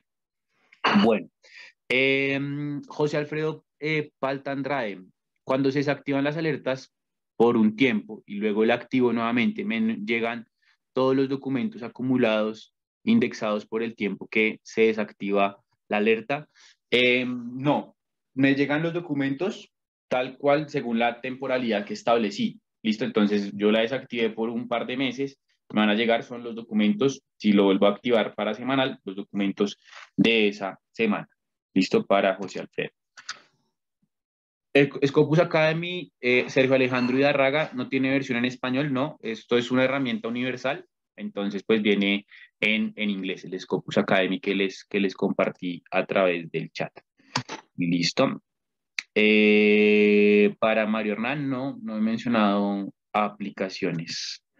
Listo. Erika Lara, ¿deja de ser Scopus el artículo si la revista ya no está indizada? No. Scopus conserva normalmente, si una revista ya no está indizada, los datos, y aquí tenemos un ejemplo, perdió mi Scopus, esta revista. Entonces el NA no aplica, pero entonces me dice hasta cuándo estuvo indizada, ¿cierto? Entonces aquí ingresamos a la revista y me dice, Scopus cubrió el contenido de esta revista del 2010 al 2015, el contenido ha sido descontinuado de Scopus, el mismo Scopus me va a informar si ha sido descontinuado. ¿Listo? Entonces eso ya depende aquí en ver todos los documentos, seguramente me va a dejar ver los documentos del 2010 al 2015 que estuvo la revista en Scopus. Ya las nuevas publicaciones que hace pues ya no van a estar. Entonces desde 2010 esa revista ha sido descontinuada y el mismo Scopus lo informa. Entonces, por eso es importante que siempre que quieran validar una fuente en Scopus, usen Scopus. ¿Listo? Porque a veces solo usan Shimago para mirar el cuartil. Pero en realidad la mejor fuente para validar esta información y validar más a detalle todo siempre va a ser Scopus, que es pues, el que maneja la data. ¿Listo? Esto para la pregunta de Erika. ¿Listo? Que creo que era la misma acá. Bueno, creo que no tenemos más preguntas. Por el momento, con mucho gusto para Erika, que nos agradece por allí por el chat. Recuerden, entonces, les he compartido 3 enlaces a través del chat de la reunión, que son el de el Scopus Academy. También les he compartido para quienes quieren que se les envíe el instructivo de descarga del certificado. Les he compartido el link para que registren allí sus datos. Y del mismo modo les compartí el link de Ready for Scopus, que es una herramienta para hacer una autoevaluación inicial para aquellos editores de revistas que quieren que sus títulos estén indizados dentro de Scopus, que ya tienen una mirada un poco más internacional desde sus títulos y quieren que hagan parte de este índice o de esta base de datos referencial de investigación. ¿Listo? Entonces creo que no tenemos más preguntas por el momento. Son las 11:58, así que bueno, de mi parte no me queda más que agradecerles por su tiempo, por su espacio, por sacar siempre 2 horas de su martes para conectarse a estas sesiones. Mil gracias por su asistencia, por su participación activa en las actividades que proponemos. Esperamos que haya sido una sesión de su completo interés y recuerden que, bueno, cada martes estaremos haciendo estas sesiones para que se conecten y participen. Como punto final, quiero compartirles a través del hub cómo van a ver las grabaciones, cómo encuentran las grabaciones que alguien al principio lo solicitó. Yo por aquí tenía abierto el hub, aquí. Entonces ingresan a este link, es el que se les comparte en todos los canales, todos los medios de comunicación. Siempre se les va a compartir este link. Y acá es el hub general, donde ustedes le van a dar clic en eventos venideros, listo, que este es en el que estamos en este momento, o eventos pasados. Entonces, si usted quiere ver la grabación, va a dar clic, va a entrar al hub, va a dar clic acá en Past Events. Una vez entra allí, van a estar organizados por mes, como esta es la primera sesión de marzo. En Recordings ahí al ladito. Ajá, arriba. Ah, bueno, pero igual, bueno, esta es otra forma de acceder, o en Recordings, o en febrero, entonces ingresan, o en Recordings, da igual, y abajito nos encontramos con las grabaciones.